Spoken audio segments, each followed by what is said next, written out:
5 phases होते हैं। पहला define, measure, analyse, improve and control. Define में क्या होता है? कस्टमर्स रिक्वायरमेंट आर आइडेंटिफाइड, मतलब कस्टमर चाहता क्या है। अगर कस्टमर मोटोरोला से सेलफोन खरीद के लेकर गया तो कस्टमर क्या चाहता है? कोई पानी गर्म थोड़ा करना चाहता है उससे, या उससे कोई ठंडी हवा थोड़ा खाना चाहता है। कस्टमर क्या चाहता है? फोन से बात करना चाहता है। ओके।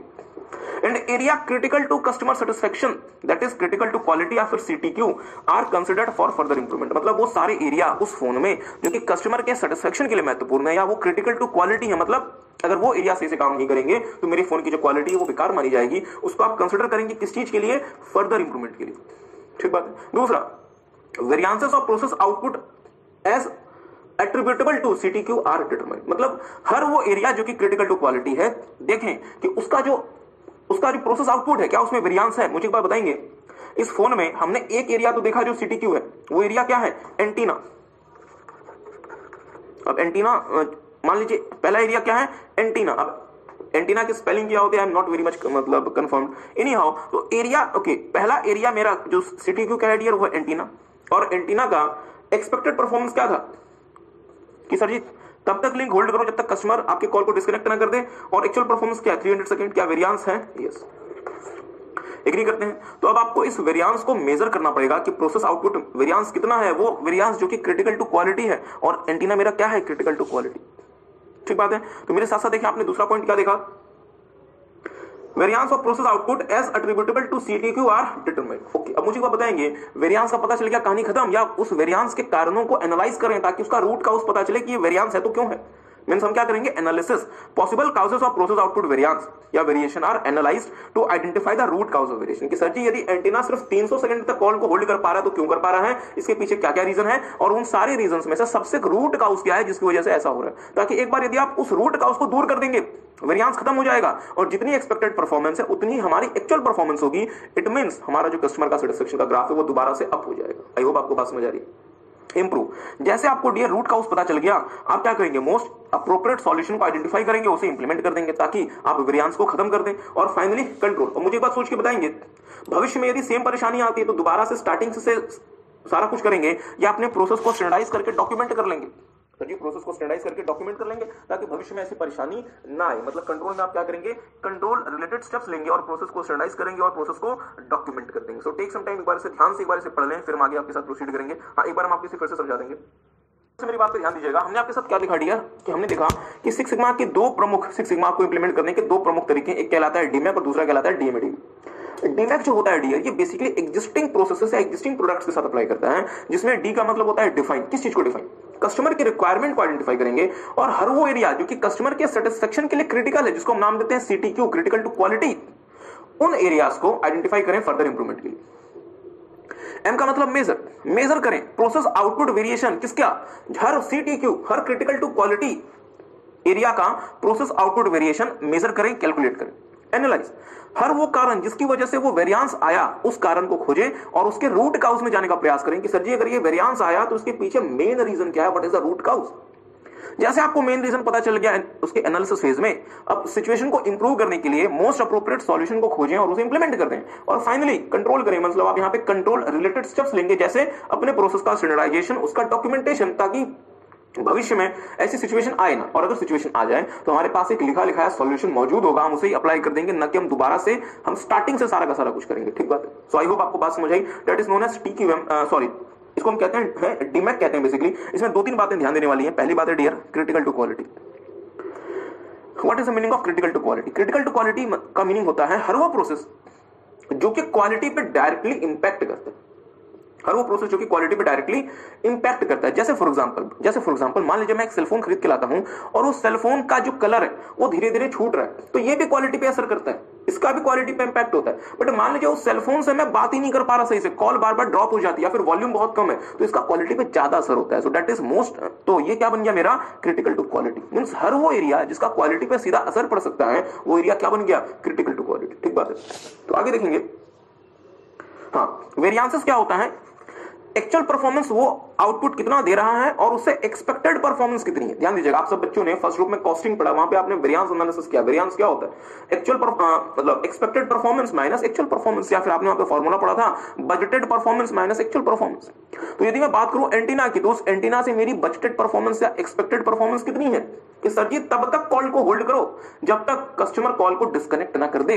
बट वो एंटीना क्या करता है, हर 5 मिनट में 300 सेकंड्स के बाद उस कॉल को ड्रॉप कर देता है, क्योंकि उसमें उतनी क्षमता ही नहीं है। तो इसका मतलब क्या हुआ कि एंटीना जिस प्रोसेस से बना है उस प्रोसेस के आउटपुट में वेरिएंस आ रहा है, वेरिएशन आ रहा है। ठीक बात है। फिर उसे एनालाइज करें ताकि उसके रूट का उसका पता लग सके, उसके लिए मोस्ट अप्रोप्रिएट सॉल्यूशन को आइडेंटिफाई करके इंप्लीमेंट कर दें, और फाइनली कंट्रोल करें जहां पे आप चीजों को स्टैंडर्डाइज करेंगे और चीजों का डॉक्यूमेंटेशन करेंगे। ठीक बात है। जहां पे आप चीजों को स्टैंडर्डाइज करेंगे और उसे डॉक्यूमेंट कर देंगे। ठीक बात है। आगे लिखिएगा डीएमएडीबी, लिखना शुरू करेंगे। डीएमएडीबी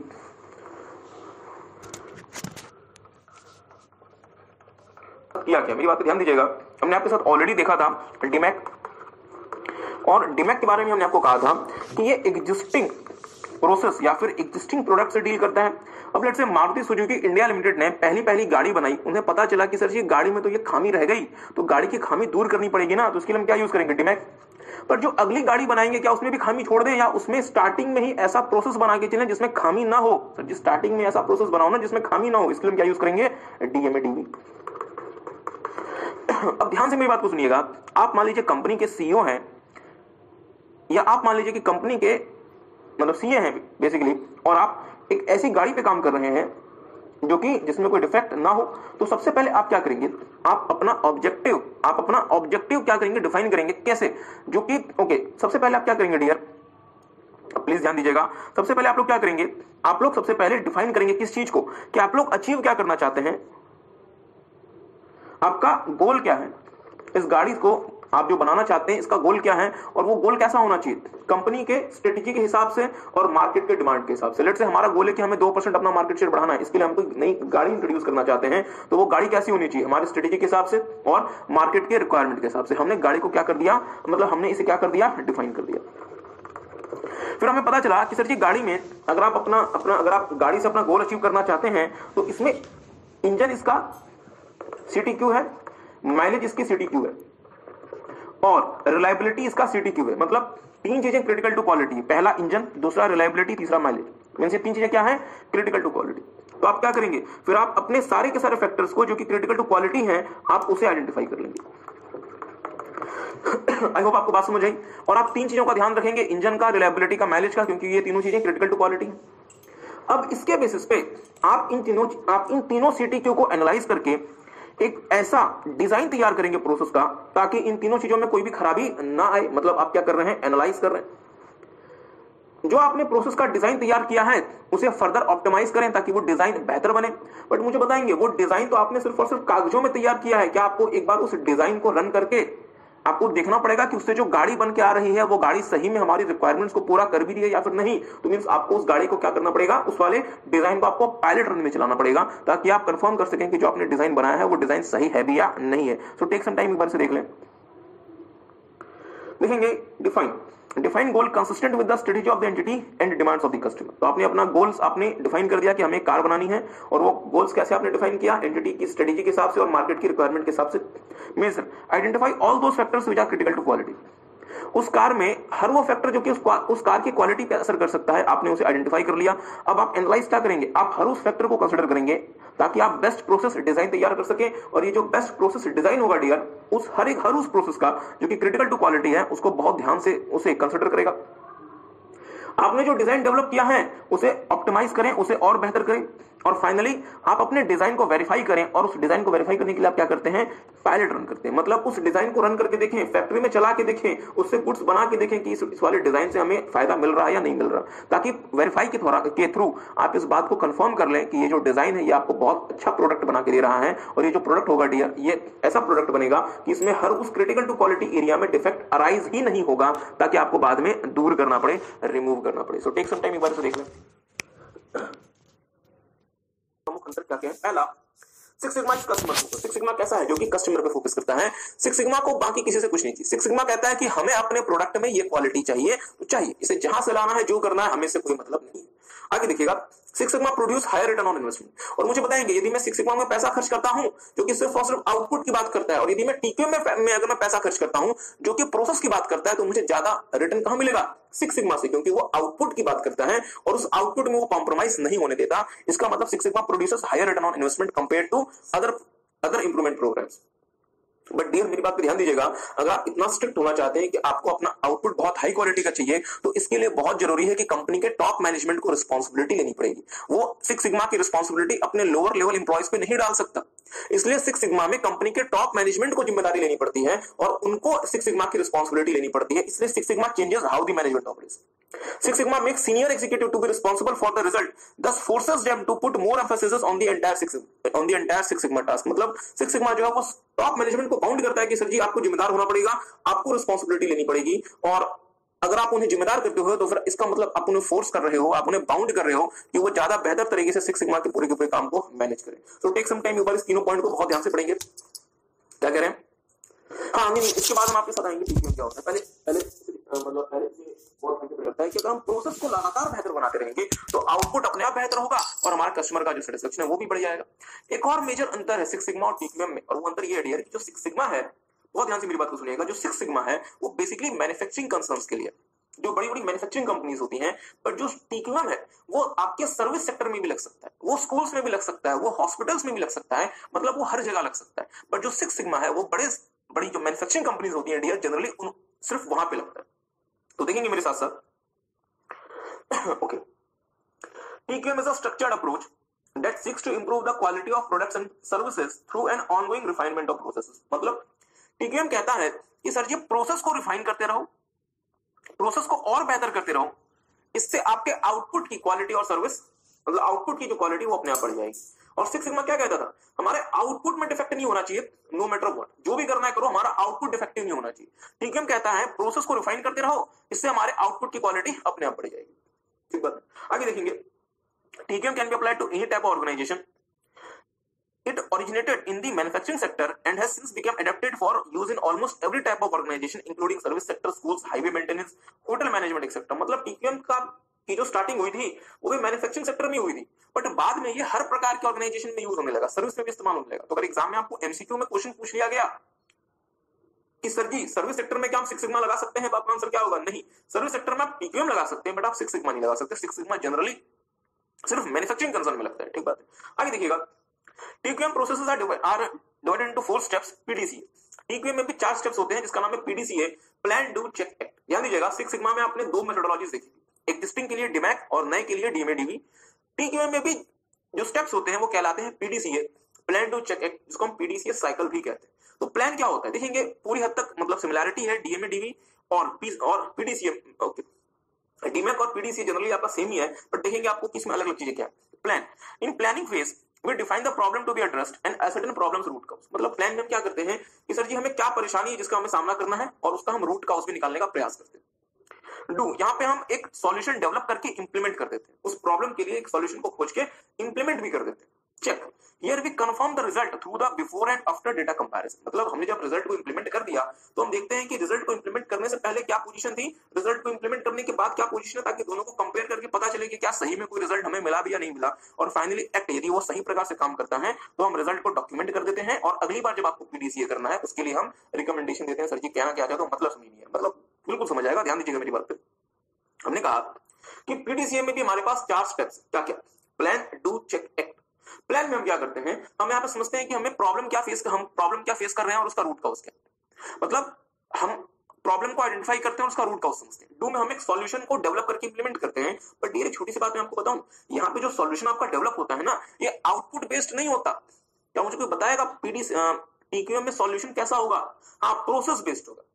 पर सिक्स सिग्मा में सॉल्यूशन कैसा था? Output based. और यहाँ पे सॉल्यूशन कैसा है? Process based. क्या आप अपने प्रोसेस को बेहतर बनाएंगे तो सॉल्यूशन अपने आप बेहतर हो जाएगा, मतलब आउटपुट अपने आप बेहतर हो जाएगा। बट सिटी अगर मैं प्रोसेस को बेहतर बना रहा हूं, क्या मुझे इस बात को कंफर्म भी करना पड़ेगा कि प्रोसेस को बेहतर मैं यदि बना रहा हूं तो इसका आउटपुट में कोई परिणाम मिल भी रहा है या नहीं मिल रहा? बहुत ध्यान से मेरी बात को समझिएगा, अजीब सी बात है, सच्ची समझ नहीं है, मेरी बात पर ध्यान दीजिएगा। बहुत बार डियर कंपनी ऐसे सिचुएशन में फंस जाती है कि आप अपने प्रोसेस को चाहे जितना भी बेहतर बना लें, आपका आउटपुट चेंज नहीं होता। आपको बताऊं कैसे? चले सर जी एक एग्जांपल हम आपको देते हैं। नोकिया अपना ऑपरेटिंग सिस्टम यूज करती थी सिम्बियन के नाम से और दुनिया एंड्रॉइड पे चली गई थी, और नोकिया ने बहुत कोशिश की कि सिम्बियन को इंप्रूव किया जाए और उसे एंड्रॉइड के लेवल पे लेकर आए। मतलब नोकिया ने बहुत ज्यादा सिम्बियन के प्रोसेस को इंप्रूव किया, बट आउटपुट में कोई परिणाम नहीं आया। रीजन क्या था? सिम्बियन कंपीट ही नहीं कर सकता था एंड्रॉइड से। तो अगर नोकिया सिक्स सिग्मा में होती तो नोकिया क्या देखती टीक्यूएम, टीक्यूएम की फिलॉसफी को क्या कहती है? To implement TQM top management must be committed for it, मतलब जो टॉप मैनेजमेंट होगा उसको टीक्यूएम के लिए कमिट होना पड़ेगा। दूसरा, फोकस ऑन कस्टमर, टीक्यूएम भी किस पे फोकस करता है? कस्टमर पे, बट टीक्यूएम भी कस्टमर पे फोकस करता है और सिक्स सिग्मा भी कस्टमर पे फोकस करता है, बट सर जी दोनों के तरीके में अंतर होता है। सिक्स सिग्मा आउटपुट से प्रोसेस की बात करता है, टीक्यूएम प्रोसेस से आउटपुट में जाने की बात करता है। Preventing rather than detecting defect, मतलब सिक्स सिग्मा ओके टीक्यूएम क्या कहता है कि अगर आप प्रोसेस को बेहतर तरीके से करोगे तो सर जी आपके आउटपुट में डिफेक्ट ही नहीं आएगा। मतलब हम डिफेक्ट को प्रिवेंट करते हैं, ना कि हम यहाँ पे डिफेक्ट को क्या कर रहे होते हैं, दूर कर रहे होते हैं। अगर हम सारे के सारे डिफेक्ट को प्रिवेंट कर लेंगे तो फिर हमारा डिफेक्ट अगर ही नहीं होगा, फिर हमें उसे डिटेक्ट और करेक्ट नहीं करना पड़ेगा। ओके, यूनिवर्सल क्वालिटी रिस्पॉन्सिबिलिटी, ध्यान दीजिएगा, जैसा कि आपने देखा था सिक्स सिग्मा में अपने टॉप मैनेजमेंट को जिम्मेदार बनाया था क्वालिटी के लिए, पर टीक्यूएम में क्वालिटी की जिम्मेदारी हर किसी की होती है। टीक्यूएम में छोटे से छोटे डिपार्टमेंट में भी क्वालिटी की रिस्पॉन्सिबिलिटी होती है, क्योंकि हम प्रोसेस को बेहतर बनाने की बात करते हैं और प्रोसेस हर एक व्यक्ति के थ्रू ही निकल के जाता है। मींस यहाँ पे हर किसी को अपनी क्वालिटी की रिस्पॉन्सिबिलिटी लेनी पड़ती है। तो मुझे एक बात बताएंगे, अगर मैं हर एक व्यक्ति को क्वालिटी के लिए जिम्मेदार बना दूं, फिर मैं प्रोसेस की बात करूंगा, तो अल्टीमेटली क्या होगा? हो सकता है कि मेरे आउटपुट में मुझे कोई विजिबल चेंज दिखाई नहीं पड़ेगा। इसलिए कंपनियों को मजबूरी में कहां जाना पड़ा होगा डियर? सिक्स सिग्मा में। इसका इंपैक्ट ये हुआ कि 1980s में बहुत सारी कंपनी जो कि टीक्यूएम इस्तेमाल करती थी, उन्होंने टीक्यूएम छोड़ दिया और वो कहां चली गई? सिक्स सिग्मा में। ठीक बात है, जहां हम आउटपुट की बात करते हैं, जहां हम टॉप मैनेजमेंट को रिस्पॉन्सिबल बनाते हैं। ठीक, आगे देखिएगा, आपने एक बार टीक्यूएम कर दिया, क्या कहानी खत्म? या कंटीन्यूअसली इंप्रूव करो और लर्न करो? सर जी कंटीन्यूअसली इंप्रूव करो और लर्न करो।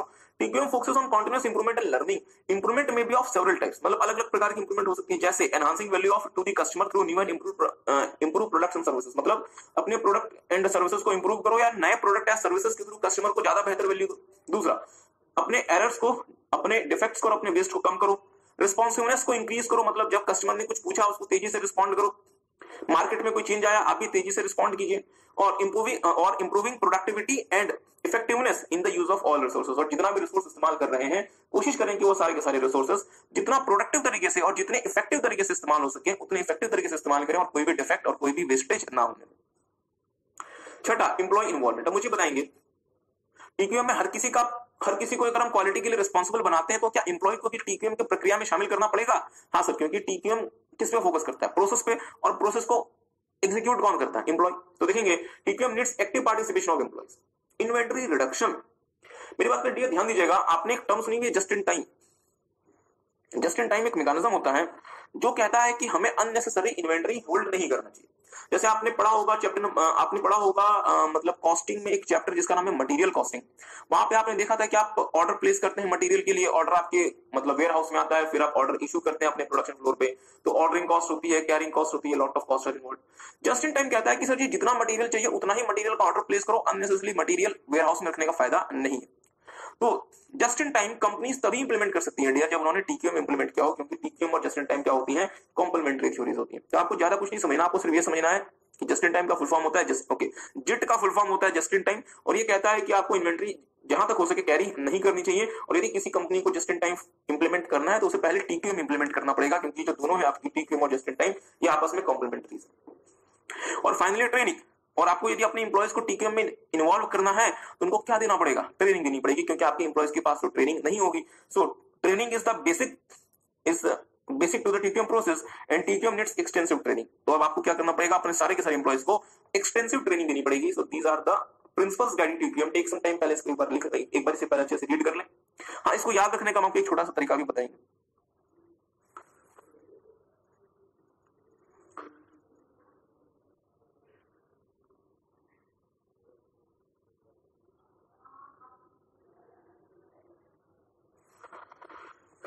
पहले ध्यान से इसे एक बार अच्छे से पढ़ लें, फिर हम आपको इसको याद आप कैसे रख सकते हैं इसका हम आपको एक तरीका भी बताएंगे।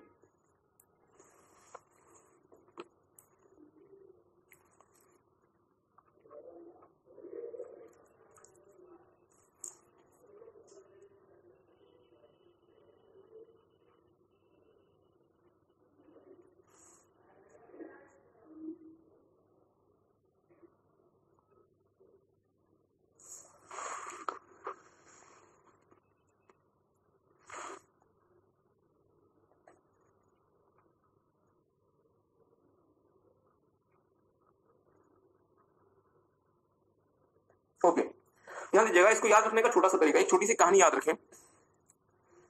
एक कंपनी में एजीएम चल रही थी, एजीएम एक कंपनी में एजीएम चल रही थी, एजीएम का मतलब एनुअल जनरल मीटिंग। एजीएम में सीईओ, जो हमारे जो कंपनी के सीईओ थे, उनको ना स्पीच देनी थी, तो वो स्टेज पे चढ़े हुए थे स्पीच को देने के लिए। और एजीएम में हमारे शेयर होल्डर्स भी होते हैं, एग्री करते हैं, और उन शेयर होल्डर्स में हो सकता है कि बहुत सारे शेयर होल्डर ऐसे हों जो कि कंपनी के क्या हो, कस्टमर हो। ओके, तो ध्यान दीजिएगा, सीईओ ने कहा था क्या, कस्टमर पर फोकस करते हुए सीईओ ने कहा, ध्यान दीजिएगा, कस्टमर पर फोकस करते हुए सीईओ ने कहा मैनेजमेंट कमिटेड है किसके लिए, preventing rather than detecting defects के लिए। इसके लिए हमें कॉन्टिन्यूस इंप्रूवमेंट एंड लर्न करना होगा और इंप्लॉय को इन्वॉल्व करना होगा। इंप्लॉय हमारा नालायक था, हमने उसे ट्रेनिंग दी, उसको समझ आ गया कि यूनिवर्सल क्वालिटी रिस्पॉन्सिबिलिटी होता है, जिससे इन्वेंटरी का कंपनी में रिडक्शन हो गया। तो फिर से मेरी बात पर ध्यान दीजिएगा, कस्टमर पर फोकस करते हुए सीईओ ने कहा, सर जी क्या कहा, कि मैनेजमेंट कमिटेड है किसके लिए, preventing rather than detecting defects के लिए, जिसके लिए हमें कॉन्टिन्यूस इंप्रूवमेंट एंड लर्न करना होगा, इंप्लॉय को इन्वॉल्व करना होगा। इंप्लॉय हमारा इंप्लॉय कैसा था, नालायक, इसको हमने ट्रेनिंग दी, इसको समझ आ गया क्या कि सर जी यूनिवर्सल क्वालिटी रिस्पॉन्सिबिलिटी होती है, और फाइनली हमारी कंपनी में इन्वेंटरी का रिडक्शन हो गया। तो आप चाहें तो आप लिख सकते हैं, आप इसे चाहें तो लिख लें। हम एक बार फिर से बोल देता हूं, कस्टमर पर फोकस करते हुए सीईओ ने कहा मैनेजमेंट कमिटेड है किस चीज के लिए, preventing rather than detecting defects के लिए। इसके लिए हमें कॉन्टिन्यूस इंप्रूवमेंट एंड लर्न करना होगा, इंप्लॉय को इन्वॉल्व करना होगा। इंप्लॉय हमारा नालायक था, हमने ट्रेनिंग दी, उसे समझ आ गया कि सर जी यूनिवर्सल क्वालिटी रिस्पॉन्सिबिलिटी होता है, और इससे हमारी कंपनी में इन्वेंटरी का रिडक्शन हो गया। चलिए, business process reengineering BPR. Sometimes organization feels that their business processes needs to be re-engineered, मतलब उनका जो बिजनेस प्रोसेस है उसको री-इंजीनियर करना पड़ेगा, एग्जिस्टिंग बिजनेस प्रोसेस से इंप्रूवमेंट से भी काम नहीं चल रहा। That discipline which provides a systematic approach to manage and bring transformational change in the organization is called business process re-engineering। ध्यान दीजिएगा, ट्रांसफॉर्मेशनल चेंज का मतलब होता है पूरी तरीके से बदल देना, छोटा मोटा चेंज नहीं करना, कंप्लीटली चेंज कर देना।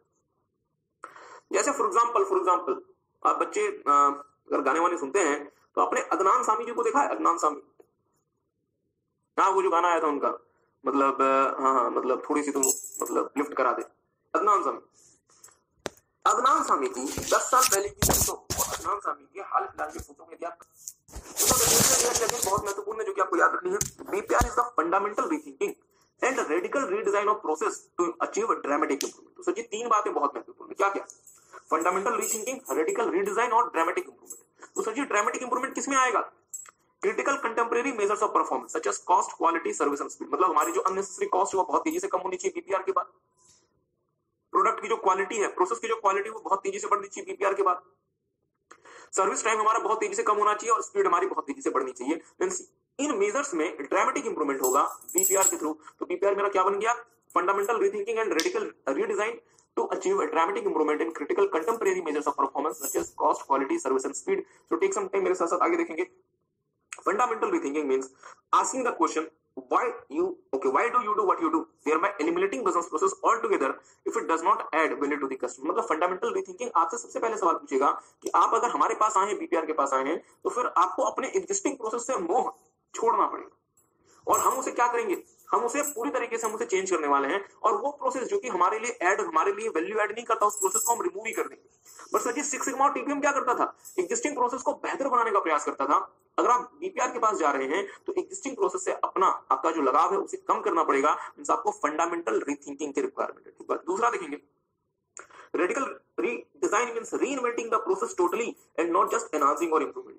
मतलब जो प्रोसेस हमारे बच गए फर्स्ट स्टेप के बाद, उसे हम पूरी तरीके से रीइन्वेंट करेंगे, रीडिजाइन करेंगे, उसे सिर्फ और सिर्फ पार्शियली इंप्रूव नहीं करेंगे। और अगर आप किसी चीज को रेडिकली रीडिजाइन करते हैं तो आपको क्या मिलेगा, ड्रामेटिक इंप्रूवमेंट। बट सर जी इससे ड्रामेटिक फेलियर भी हो सकती थी, बट हमें बीइंग अ सी हम कहां जाएंगे, ड्रामेटिक इंप्रूवमेंट की तरफ। means major achievement and not just small improvement, and it is possible only by making drastic change and not just incremental changes। मतलब अगर आपको ड्रामेटिक इंप्रूवमेंट चाहिए तो उसके लिए बहुत बड़े बड़े स्टेप्स लेने पड़ेंगे, छोटे मोटे स्टेप से काम नहीं चलने वाला।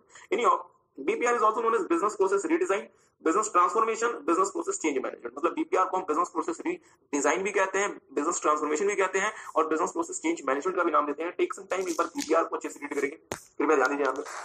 आपके पास प्रोसेसेस को रीडिजाइन करना पड़ सकता है। इंस्टीट्यूट कहता है कि सर जी 3 तरीके के प्रोसेसेस का आपको रीडिजाइन करना पड़ सकता है। पहला, वो प्रोसेस जो कि प्रोडक्ट के डेवलपमेंट और प्रोडक्ट की डिलीवरी से डील करते हैं। मतलब उन प्रोसेस से जिनकी मदद से आप अपने प्रोडक्ट या सर्विसेज को डेवलप करते हैं या फिर अपने प्रोडक्ट या सर्विसेज को मार्केट में डिलीवर करते हैं, उनको आपको रीडिजाइन करना पड़ सकता है। मींस आप ज्यादा बेहतर तरीके से उसे डेवलप कर सकें और ज्यादा बेहतर तरीके से आप अपने प्रोडक्ट या सर्विसेज की मार्केट में डिलीवरी कर सकें।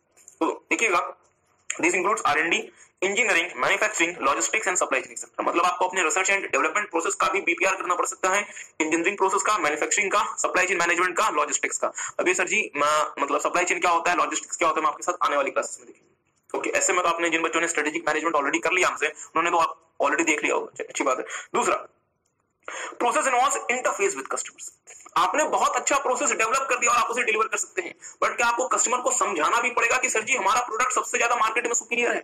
मींस अब आपको क्या चाहिए, अब मुझे बस सोच के बताएंगे। आप भारत देश में आईफोन के स्टोर में जाते हैं, कितना अच्छा स्टोर होता है, कितना साफ सुथरा, कितना उसमें ओपन स्पेस होता है। रीजन क्या है, क्योंकि ये हमें कस्टमर को इंटरेक्ट करने में मदद करता है। अगर आईफोन का अजीब सा स्टोर होता जिसमें जाके, मींस आईफोन का आपने नाम तो बहुत सुना होगा, बट आप जब वहां पे पहुंचे, जब आपने उस स्टोर में एंटर किया, इतना अजीब सा स्टोर था वो कि आपका मूड ही चेंज हो गया, आपका माइंड ही चेंज हो गया और आपने कहा कि अच्छा तो फिर हम सैमसंग ले लें या फिर हम चाइनीज कंपनी को फोन ले लें। मींस कंपनी को उन प्रोसेसेस को भी रीडिजाइन करना पड़ेगा डियर, जो कि कस्टमर से हमारा इंटरफेस देते हैं, इंटरेक्ट कराते हैं। मींस हमारा मार्केटिंग, हमारा एडवर्टाइजिंग प्रोसेस एक्सेट्रा। और finally process comprising management activity. तो अगर आपको बेहतर तरीके से अपनी मार्केटिंग करनी है, सब कुछ करना है, तो फिर आपको अपने मैनेजमेंट के फंक्शन को भी इंप्रूव करना पड़ेगा। Means this include strategy formulation, planning, HR etcetera, ताकि आप बेहतर तरीके से अपने मतलब स्ट्रेटेजी बना सकें, प्लानिंग कर सकें, बेहतर एम्प्लॉयज को अपनी कंपनी में लेकर आ सकें। एग्जांपल ऑफ बीपीआर एप्लीकेशन, ये एग्जांपल ध्यान से पढ़ेंगे, उनकी स्टडी मटेरियल में इंस्टीट्यूट ने एग्जांपल दिया है। और अगर एग्जाम में क्वेश्चन आ जाता है बीपीआर का एग्जांपल, तो ऐसे तो बहुत सारे एग्जांपल्स बीपीआर के दिए जा सकते हैं, बट हम चाहते हैं कि आप इंस्टीट्यूट वाला एग्जांपल इंस्टीट्यूट में एग्जाम में लिख करें। तो टेक सम टाइम एक बार ये पढ़ेंगे कि एग्जांपल्स ऑफ बीपीआर एप्लीकेशन।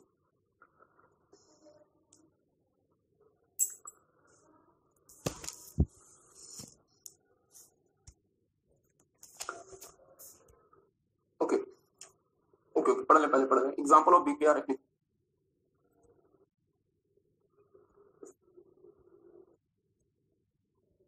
अलग अलग चीजों के लिए अलग अलग मतलब काउंटर्स लगे होते हैं, तो बैंक क्या कर सकता है, एक केस मैनेजर अपॉइंट कर सकता है, जो कि सारा का सारा काम एज इट इज एक ही प्लेस में देख लेगा और आप उस केस मैनेजर से मिलेंगे, जो क्या करेगा, अकॉर्डिंगली वो सारा का सारा काम आपका कर देगा। मींस बैंक ने क्या किया, अपने एग्जिस्टिंग प्रोसेस को पूरी तरीके से रीडिजाइन कर दिया, रीइन्वेंट कर दिया, मतलब उसका बीपीआर कर दिया।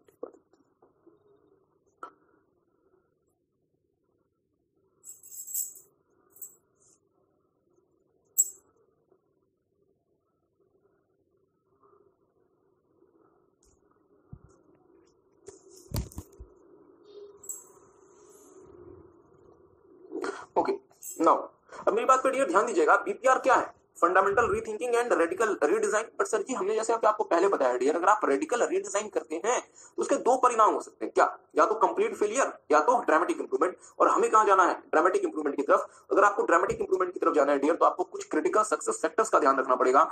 ये सक्सेस फैक्टर्स ही आपको ड्रामेटिक इंप्रूवमेंट की तरफ लेकर जाएंगे।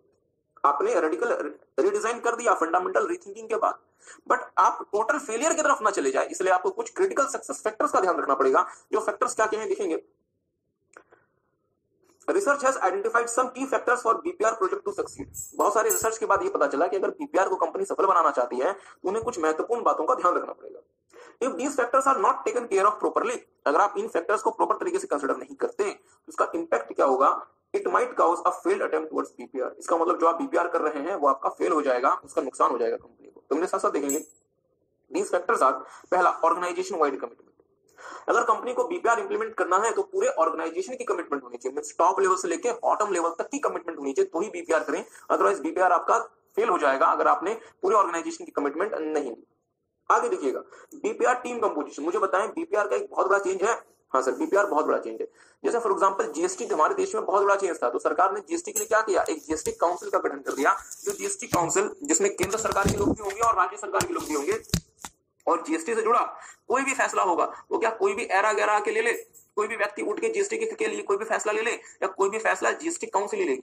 सर जी कोई भी फैसला जीएसटी काउंसिल लेगी। तो इसका मतलब ये हुआ कि अगर आपको कोई भी बहुत बड़ा चेंज करना है तो उसके लिए आपको एक प्रॉपर टीम बनानी पड़ती है, जो टीम जिम्मेदार होगी उस पूरे के पूरे बदलाव को आगे लेके जाने के लिए। क्या मेरी बात से कोई एग्री करेगा? जैसे जीएसटी बहुत बड़ा चेंज था तो जीएसटी के लिए सरकार ने जीएसटी काउंसिल का गठन कर दिया। इसी तरीके से यदि कंपनी को बीपीआर करना है तो बीपीआर बहुत बड़ा चेंज है, इसलिए कोई भी व्यक्ति, कोई भी नौसिखिया व्यक्ति या कोई भी एरा व्यक्ति जाके बीपीआर ना कर जाए, इसलिए हमें बीपीआर टीम का गठन करना पड़ेगा, BPR team composition. BPR team वो टीम होगी जो कि जिम्मेदार होगी बीपीआर के काम को आगे लेके जाने के लिए, बीपीआर के टास्क को फॉरवर्ड मूव कराने के लिए। देखेंगे डियर, इंस्टीट्यूट ने ये भी नहीं छोड़ा और बीपीआर टीम क्या होती है वो भी पूछ लिया। तो आगे तुम मेरे साथ साथ देखें बीपीआर टीम क्या होती है। The BPR team is formed for the BPR project implementation. BPR team is responsible for to take BPR project forward and make key decisions and recommendations. मतलब BPR के से मतलब जुड़ी हुई जितनी भी बातें हैं उसका ध्यान अब कौन देगा? बीपीआर टीम देगी, और बीपीआर से जुड़े हुए जितने भी रिकमेंडेशंस हैं उसको बीपीआर टीम देगी। जैसे फॉर एग्जांपल जीएसटी में क्या परिवर्तन होना चाहिए, जीएसटी में क्या चेंज होना चाहिए, जीएसटी कैसे आगे मूव करना चाहिए, ये सब कुछ मोदी जी, प्रधानमंत्री जी भी नहीं दे सकते, देश का फाइनेंस मिनिस्टर भी अपने मन से नहीं दे सकता। ये कौन देगा? बीपीआर जीएसटी काउंसिल देगी। इसी तरीके से कंपनी में यदि आप बीपीआर को सफल बनाना चाहते हैं तो इसलिए क्या करें, एक प्रॉपर एक सेपरेट टीम बना दें जो कि बीपीआर को के काम को आगे लेके जाएगी। पर सर इस टीम में कौन लोग होंगे? इस टीम में टॉप मैनेजमेंट के लोग होंगे, प्रोसेस ओनर्स होंगे और टेक्निकल एक्सपर्ट्स भी होंगे और यूजर्स भी होंगे। टॉप मैनेजमेंट के लोग इसलिए क्योंकि टीम में आपको पावरफुल लोग चाहिए, क्योंकि बीपीआर का काम आगे करके जाना है। इसलिए हमारे देश में जीएसटी काउंसिल में इन्होंने किसको बैठा दिया? फाइनेंस मिनिस्टर को बैठा दिया, जिसके पास बहुत सारे पावर्स। दूसरा, प्रोसेस ओनर्स होंगे, क्योंकि सर जी री इंजीनियरिंग होनी है किसकी है? प्रोसेस की होनी है। तीसरा, टेक्निकल एक्सपर्ट्स को बैठाना पड़ेगा, क्योंकि आपके पास तो बीपीआर की समझ नहीं है कि बीपीआर कैसे होगा। और चौथा, यूजर्स को बैठाएं, क्योंकि अल्टीमेटली इस्तेमाल किसे करना है? यूजर को करना है। तो चार प्रकार के लोग बीपीआर टीम में होंगे। कौन कौन से? टॉप मैनेजमेंट के लोग होंगे, प्रोसेस ओनर्स होंगे, टेक्निकल एक्सपर्ट्स होंगे और यूजर्स होंगे। ठीक बात। तीसरा देखेंगे बिजनेस नीड एनालिसिस। मेरी एक बात सोच के बताएं, क्या सिर्फ इस वजह से मैं बीपीआर कर लूं कि मेरे पड़ोसी ने बीपीआर कर लिया, मतलब क्या मेरे इस वजह से मैं बीपीआर कर लूं कि मेरे पड़ोसी ने बीपीआर कर लिया, या मैं इस वजह से बीपीआर कर लूं कि सुबह मैं घर से निकल रहा था उनसे बात नहीं हुई, मैं उस चक्कर में उस मतलब गम में आकर मैं बीपीआर कर लूं? क्यों बीपीआर करूं? ओके, मतलब किनसे बात नहीं हुई, नहीं हो तो मुझे बीपीआर क्यों करना चाहिए? या कोई भी छोटा कारण हो मैं बीपीआर कर लूं, या बीपीआर करने के लिए कोई बहुत सॉलिड रीजन होना चाहिए, मुझे पता होना चाहिए कि मैं बीपीआर कर रहा हूं तो मैं अचीव क्या करना चाहता हूं। एग्री करते हैं? जज्बात में आके, इमोशंस में आके मैं बीपीआर ना कर जाऊं। एग्री करते हैं? अदरवाइज अगर मैं ऐसे चक्रों में बीपीआर कर गया तो कंपनी का तो नुकसान होगा ही होगा, और हो सकता है कि मुझे भी कंपनी से निकाल दिया जाए। तो नहीं, और मेरे साथ साथ देखेंगे, entity must be very clear about what it wants to achieve through BPR by conducting a business need analysis। मतलब बिजनेस की जरूरतों को समझें, और यदि बिजनेस की जरूरत के लिए बीपीआर एसेंशियल है तो ही बीपीआर करें, अननेसेसरली बीपीआर न करें। सिर्फ इस वजह से बीपीआर न कर ले डियर कि आपके कॉम्पिटिटर ने बीपीआर किया। बीपीआर करना बहुत ज्यादा खुशी की बात नहीं है। अगर मेरा काम सिक्स सिग्मा से चल रहा है, या अगर मेरा काम टीक्यूएम से चल रहा है, तो मुझे अपना काम चलाने दें। मेरे कॉम्पिटिटर का काम नहीं चल रहा होगा, उसने बीपीआर कर लिया, तो क्या मैं सिर्फ इस वजह से बीपीआर कर दूं कि मेरे कॉम्पिटिटर ने भी बीपीआर कर लिया? नहीं, मुझे बस अपने बिजनेस की नीड्स का एनालिसिस करना पड़ेगा। ठीक बात। आगे देखिएगा, एडिक्वेट आईटी इंफ्रास्ट्रक्चर। अगर मुझे बीपीआर करना है तो मैं मैनुअल तरीके से करूं या मैं आईटी का इस्तेमाल करूं? आईटी का इस्तेमाल करूं। तो adequate IT infrastructure is vital for successful implementation of for successful BPR implementation. Adequate IT infrastructure makes business process more effective and efficient. तो अगर आप बीपीआर कर ही रहे हैं तो एक काम करें, पहले आईटी को भी समझ लें और आईटी का भी यूज करें ताकि आप बेहतर तरीके से बीपीआर कर पाए। Okay, effective change management. अब मुझे बात सोच के बताएंगे डियर, अगर मैं बीपीआर करता हूं तो क्या इससे कंपनी में रेजिस्टेंस होगी? सर जी होगी। अगर मैं बीपीआर करता हूं तो कंपनी में बहुत ज्यादा रेजिस्टेंस होगी, क्योंकि आप बहुत बड़ा परिवर्तन कर रहे हैं। तो मुझे एक बात सोच के बताएंगे, सरकार ने नोटबंदी कर दी थी, या सरकार जीएसटी लेकर आ गई। जीएसटी में तो सर जी देश में चार्टर्ड अकाउंटेंट्स थे जिन्होंने इस चीज को बियर कर लिया। नोटबंदी में जैसे फॉर एग्जांपल जब भारत देश में नोटबंदी हुई थी, उसके थोड़े समय पहले एक देश है जिसका नाम है वेनेजुला, वहां पे भी नोटबंदी हुई थी। बट वेनेजुला में नोटबंदी के फैसले को वापस ले लिया गया। रीजन क्या था? वेनेजुला की सरकार उस बदलाव को मैनेज नहीं कर पाई, परंतु भारत देश में सरकार इस परिवर्तन को मैनेज कर गई। रीजन क्या था? जैसे आपको पता है बीजेपी की जो सरकार, जब नोटबंदी हुई थी तो बीजेपी की सरकार थी, तो मोदी जी ने, देश के प्रधानमंत्री जो हमारे जो मतलब मोदी जी हैं, उन्होंने अपने सारे के सारे विधायकों को और सारे के सारे अपने एमपीज को कहा कि भाई आप लोग अपने अपने एरिया में जाइए, वहां एरिया में क्योंकि बहुत लंबी अगर मैं बीपीआर को सही प्रकार से मैनेज नहीं कर पाया, अगर मैं इस बदलाव को मैनेज नहीं कर पाया, तो कंपनी को बीपीआर को इंप्लीमेंट करने का फैसला वापस लेना पड़ सकता है और मेरा पूरा का पूरा बीपीआर का जो काम है वो धरा का धरा रह जाएगा। क्या किसी को बात समझ आ रही है? इसे हम नाम देते हैं डियर इफेक्टिव चेंज मैनेजमेंट। तो देखेंगे, BPR involves major changes. The success of BPR depends on how effectively management manages these changes। मतलब बीपीआर की सफलता इस बात पे निर्भर करती है कि मैनेजमेंट कितने इफेक्टिव तरीके से बदलावों को मैनेज कर पाता है। आगे देखिएगा, ऑनगोइंग कॉन्टिन्यूअस इंप्रूवमेंट। मैंने एक बार बीपीआर कर लिया, कहानी खत्म, या मुझे लगातार बेहतरी का प्रयास करते रहना चाहिए? सर जी लगातार बेहतरी का प्रयास करते रहना चाहिए। तो BPR is an ongoing process, hence innovation and continuous improvement are key to successful implementation of BPR. मतलब एक बार आपने बीपीआर कर दिया कोई बात नहीं, कंटीन्यूअस बेसिस पे अपने आप को इनोवेट करते रहें, कंटीन्यूअस बेसिस पे अपने आप को इंप्रूव करते रहें। सो टेक सम टाइम, एक काम करेंगे, एक बार इन सारे पॉइंट्स को दोबारा से पढ़ लेंगे, फिर हम आपके साथ आगे मूव करेंगे।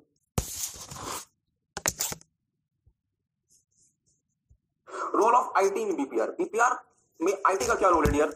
अब मेरी बात पर थोड़ा सा ध्यान दीजिएगा। जैसा कि आपको पता है कि हमारे तीनों मैकेनिज्म में, कौन से सब तीनों, टीक्यूएम, सिक्स सिग्मा और बीपीआर, जो हमारा बीपीआर है ये सबसे ज्यादा क्रूशियल है और सबसे ज्यादा टिपिकल भी हमारा बीपीआर है।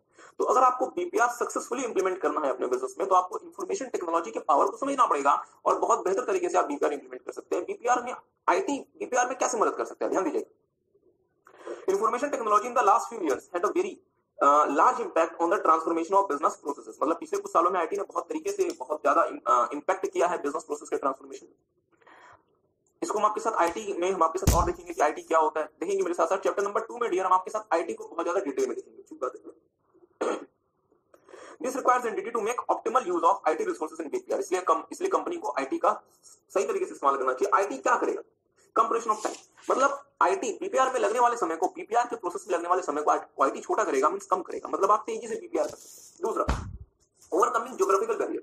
अब जैसे किसी कंपनी के मल्टीपल ब्रांचेस, आप उसके बावजूद आप क्या कर सकते हैं? बीपीआर कर सकते हैं। हो सकता है सीईओ हमारे अमेरिका में रहते हैं, तो सीईओ वीडियो कॉन्फ्रेंसिंग के थ्रू बीपीआर के प्रोसेस को देख सकते हैं, मींस जो ज्योग्राफिकल बैरियर है वो कम हो जाता है। तीसरा, बेटर रीस्ट्रक्चरिंग ऑफ रिलेशनशिप। अगर आप आईटी इस्तेमाल करते हैं तो बीपीआर में चूंकि रिलेशनशिप्स का रीस्ट्रक्चरिंग होनी है, हो सकता है कोई सीनियर था वो जूनियर बन जाए, हो सकता है कोई जूनियर था उसकी पोजीशन ही आप चेंज कर दें, तो इस पूरे के पूरे रीस्ट्रक्चरिंग के मैकेनिज्म को आप बेहतर तरीके से मैनेज कर सकते हैं।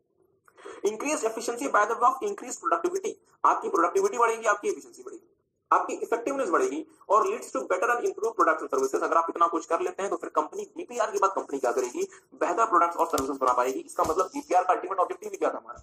हम बेहतर प्रोडक्ट्स एंड सर्विसेज बना पाए। एग्री करते हैं? तो एक काम करें मेरे साथ फिर से देख लें बीपीआर आईटी में। ओके, आईटी बीपीआर में क्या रोल प्ले करता है? Compression of time, overcoming geographical barrier. ठीक बात है। Better restructuring of relationship, increased efficiency and increased productivity, increased effectiveness leads to better products and services. इसको याद कैसे रखें? बीपीआर का अल्टीमेट ऑब्जेक्टिव क्या है? बेहतर प्रोडक्ट्स और सर्विसेज बनाना। उसके लिए आपको एफिशिएंसी बढ़ानी पड़ेगी, इफेक्टिवनेस बढ़ानी पड़ेगी, प्रोडक्टिविटी बढ़ानी पड़ेगी। ठीक बात है। लगने वाला समय कम हो जाएगा, compression of time, geographical barriers को आप ओवरकम कर सकते हैं और बेहतर तरीके से आप अपने रिलेशनशिप को रीस्ट्रक्चर कर सकते हैं। So these are some of the advantages of BPR, of IT in BPR. So एक मिनट, एक काम, reengineering is a major and radical improvement in the business process. मतलब री-इंजीनियरिंग अगर आप अपने बिजनेस प्रोसेस में अगर आप री-इंजीनियरिंग करते हैं, मींस बीपीआर करते हैं, तो ये बहुत मेजर और बहुत रेडिकल इंप्रूवमेंट है आपके बिजनेस प्रोसेस में। Only few companies are able to go for BPR, और कुछ ही कंपनीज ऐसी हैं जिनमें बीपीआर में जाने का करेज होता है। रीजन क्या है? बीपीआर जो है वो पूरे के पूरे ऑर्गेनाइजेशन में चेंज लेकर आता है और इससे पूरे ऑर्गेनाइजेशन से रेजिस्टेंस आ सकती है। जैसे फॉर एग्जांपल जब जीएसटी आया था तो हमारे देश में रेजिस्टेंस क्यों इतना ज्यादा नहीं आया? क्योंकि चार्टर्ड अकाउंटेंट्स मौजूद थे। इसके बावजूद हमारे देश में जितनी भी पॉलिटिकल पार्टीज हैं वो आज तक ये कहती है कि जीएसटी की वजह से अर्थव्यवस्था चौपट हो गई। मींस रेजिस्टेंस बहुत ज्यादा आता है जब आप किसी ऐसा कोई स्टेप लेते हैं जो कि रेडिकल रीडिजाइन के नेचर का होता है। आगे देखिएगा, इट डिस्टर्ब्स एग्जिस्टिंग स्ट्रक्चर। आपने जो एग्जिस्टिंग मैकेनिज्म बनाया हुआ है उस पूरे के पूरे स्ट्रक्चर को वो बदल देता है। And causes serious resistance from all parts of the organisation, और इसकी वजह से पूरे के पूरे ऑर्गेनाइजेशन के हर एक हिस्से से रेजिस्टेंस आती है, लोग इसका विरोध करते हैं। Re-engineering takes time and expenditure and even there can be losses in revenue during the transition period. Re-engineering की वजह से री-इंजीनियरिंग में समय लगता है, खर्चा होता है, और जब तक आप री-इंजीनियरिंग कर रहे हैं हो सकता है कि आपका जो रेवेन्यू है वो भी आपका लॉस हो जाए, क्योंकि उसमें आपका जो बिजनेस ऑपरेशन है वो डिस्टर्ब रहता है। Setting of targets for BPR can be difficult, और आप बीपीआर से अचीव क्या करना चाहते हैं एग्जैक्टली ये टारगेट्स भी सेटअप करना इतना आसान नहीं रहता। और मान लीजिए कि आपने गलत टारगेट सेटअप कर लिया या प्रॉपर तरीके से आपने री-इंजीनियरिंग नहीं की तो आपका जो बीपीआर है वो पूरी तरीके से फेलियर हो सकता है। तो ध्यान दीजिएगा, बीपीआर में क्या क्या परेशानियां हैं। पहला, पूरे के पूरे ऑर्गेनाइजेशन का स्टैब्लिश स्ट्रक्चर बदल जाता है, पूरे के पूरे ऑर्गेनाइजेशन से रेजिस्टेंस आती है, समय लगता है, पैसा लगता है, जो री-इंजीनियरिंग का पीरियड है उसमें हमारा रेवेन्यू लॉस होता है। बीपीआर के लिए टारगेट्स को स्टैब्लिश करना आसान नहीं होता। अगर आपने गलत टारगेट स्टैब्लिश कर लिया या अगर आपने बीपीआर को सही प्रकार से कैरी ऑन नहीं किया तो बीपीआर पूरे के पूरे तरीके से फेल हो सकता है, कोलैप्स हो सकता है। तो आई होप आपको बात समझ देंगे कि कुछ बड़ी कंपनीज है जिन्होंने कुछ छोटा सा रिकैप दे देते हैं। मेरी बात पर ध्यान दीजिएगा, मेरी बात पर ध्यान दीजिएगा। हमने आपके साथ क्या शुरू किया था, बहुत ध्यान से देखिएगा कि हम फंक्शन बेस्ड सिस्टम पे काम करते थे। फंक्शन बेस्ड से हम चले गए प्रोसेस बेस्ड। इसको नोट नहीं करना, आपको कृपया नोट न कर लें। मेरा सवाल है, प्रोसेस बेस्ड पे चले जाना काफी है या इस प्रोसेस को और बेहतर बनाएंगे? और बेहतर बनाएंगे तो सर जी प्रोसेस को और बेहतर बनाने की प्रक्रिया क्या कहलाती है? बीपीएम। एग्री करते हैं? क्या नाम देते हैं इसे? बीपीएम। हमने बीपीएम के साथ डियर आपके साथ हमने बीपीएम का मीनिंग देखा, प्रिंसिपल्स देखे, प्रैक्टिसेस देखी, लाइफ साइकिल देखा और बीपीएम के हमने आपके साथ थ्योरीज देखी और हमने क्या कंप्लीट कर लिया, बीपीएम की थ्योरीज हमने कंप्लीट कर ली। अब हम आपके साथ बीपीएम के एडवांटेजेस एक्सेट्रा देखेंगे। मीनिंग हमने बीपीएम का क्या देखा, बीपीएम का मतलब क्या था, BPM is BPM is achievement of organisation objective through IMC, तीन बातें, IMC improvement, management and control of essential business processes, simple सी बात। प्रिंसिपल, बीपीएम के कितने प्रोसेस थे, सॉरी कितने प्रिंसिपल्स थे, चार। क्या क्या? Processes are the assets of the organisation, a managed process produces consistent value for the, जोर से बोलेंगे, customers and provides foundation for the process to be improve. देखिए आपका जवाब तो आ रहा है पर थोड़ा सा जोर से बोलेंगे और वीडियो वाले बच्चे भी जवाब देंगे। तीसरा continuous improvement of processes और चौथा information technology is an essential enabler for BPM and company should make all necessary use of information technology in the BPM process। बहुत अच्छा। Then we have seen with you guys BPM practices और हमने आपके साथ 7 प्रकार की BPM practice देखी थी और इसको याद रखने का हमने आपको छोटा सा तरीका बताया था कि जैसे अब एग्जाम में क्वेश्चन आता है BPM प्रैक्टिस, आपके दिमाग में आना चाहिए भारत देश में सबसे ज्यादा प्रैक्टिस क्या होती है, क्रिकेट की। तो दो उस्ताद टिंकू एंड उस्ताद जिंकू प्रैक्टिसेस क्रिकेट।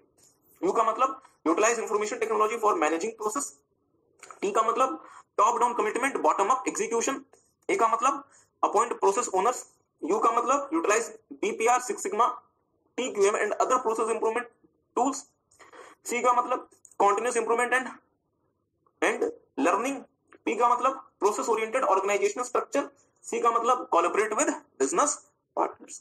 ठीक बात। Then we have seen life cycle और हमने देखा था लाइफ साइकिल में क्या, सबसे पहले एनालिसिस, इस एनालिसिस के बेसिस पे नए सिस्टम का डिजाइन, उसको डिजाइन करने के बाद अपने घर लेके थोड़ा ना चले जाएंगे, उसे क्या करेंगे, इंप्लीमेंट करेंगे। ध्यान दीजिएगा मेरी बात पे।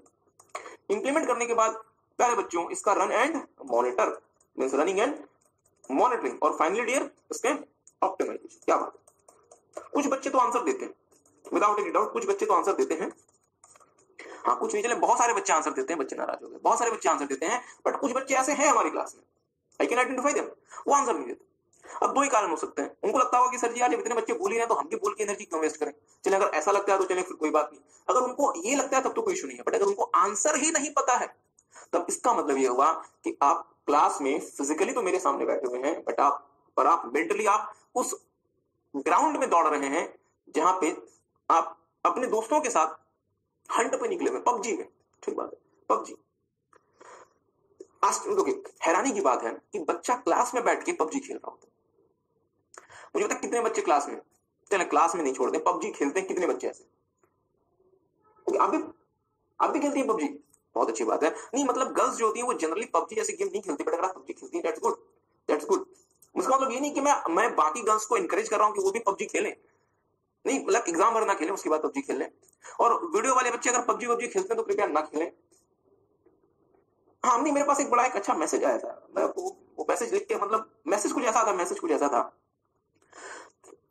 ऐसा था कि आज जो बच्चे खेल रहे हैं पबजी, कोई दिल पे ना ले, कोई दिल पे ना ले तब तो कुछ बोलो। चले हाँ, आज जो बच्चे खेल रहे हैं पबजी 5 साल बाद उनको बेचनी पड़ सकती है सब्जी। Okay that was a message came, तो मैंने देखा कि चलें आपको बता दें। आप वो मैसेज किसने भेजा, आई डोंट नंबर, मतलब कहीं ना कहीं से मैसेज आया था मेरे व्हाट्सएप पे। एक का नाम है डियर इंक्रीमेंटल और दूसरे का नाम है डियर रेडिकल। इंक्रीमेंटल हमारे दो तरीके के होते हैं, सिक्स सिग्मा और टीक्यूएम। सिक्स सिग्मा में हमारे पास दो तरीके होते हैं, एक का नाम है डीमैक और दूसरे का नाम है डीएमडी।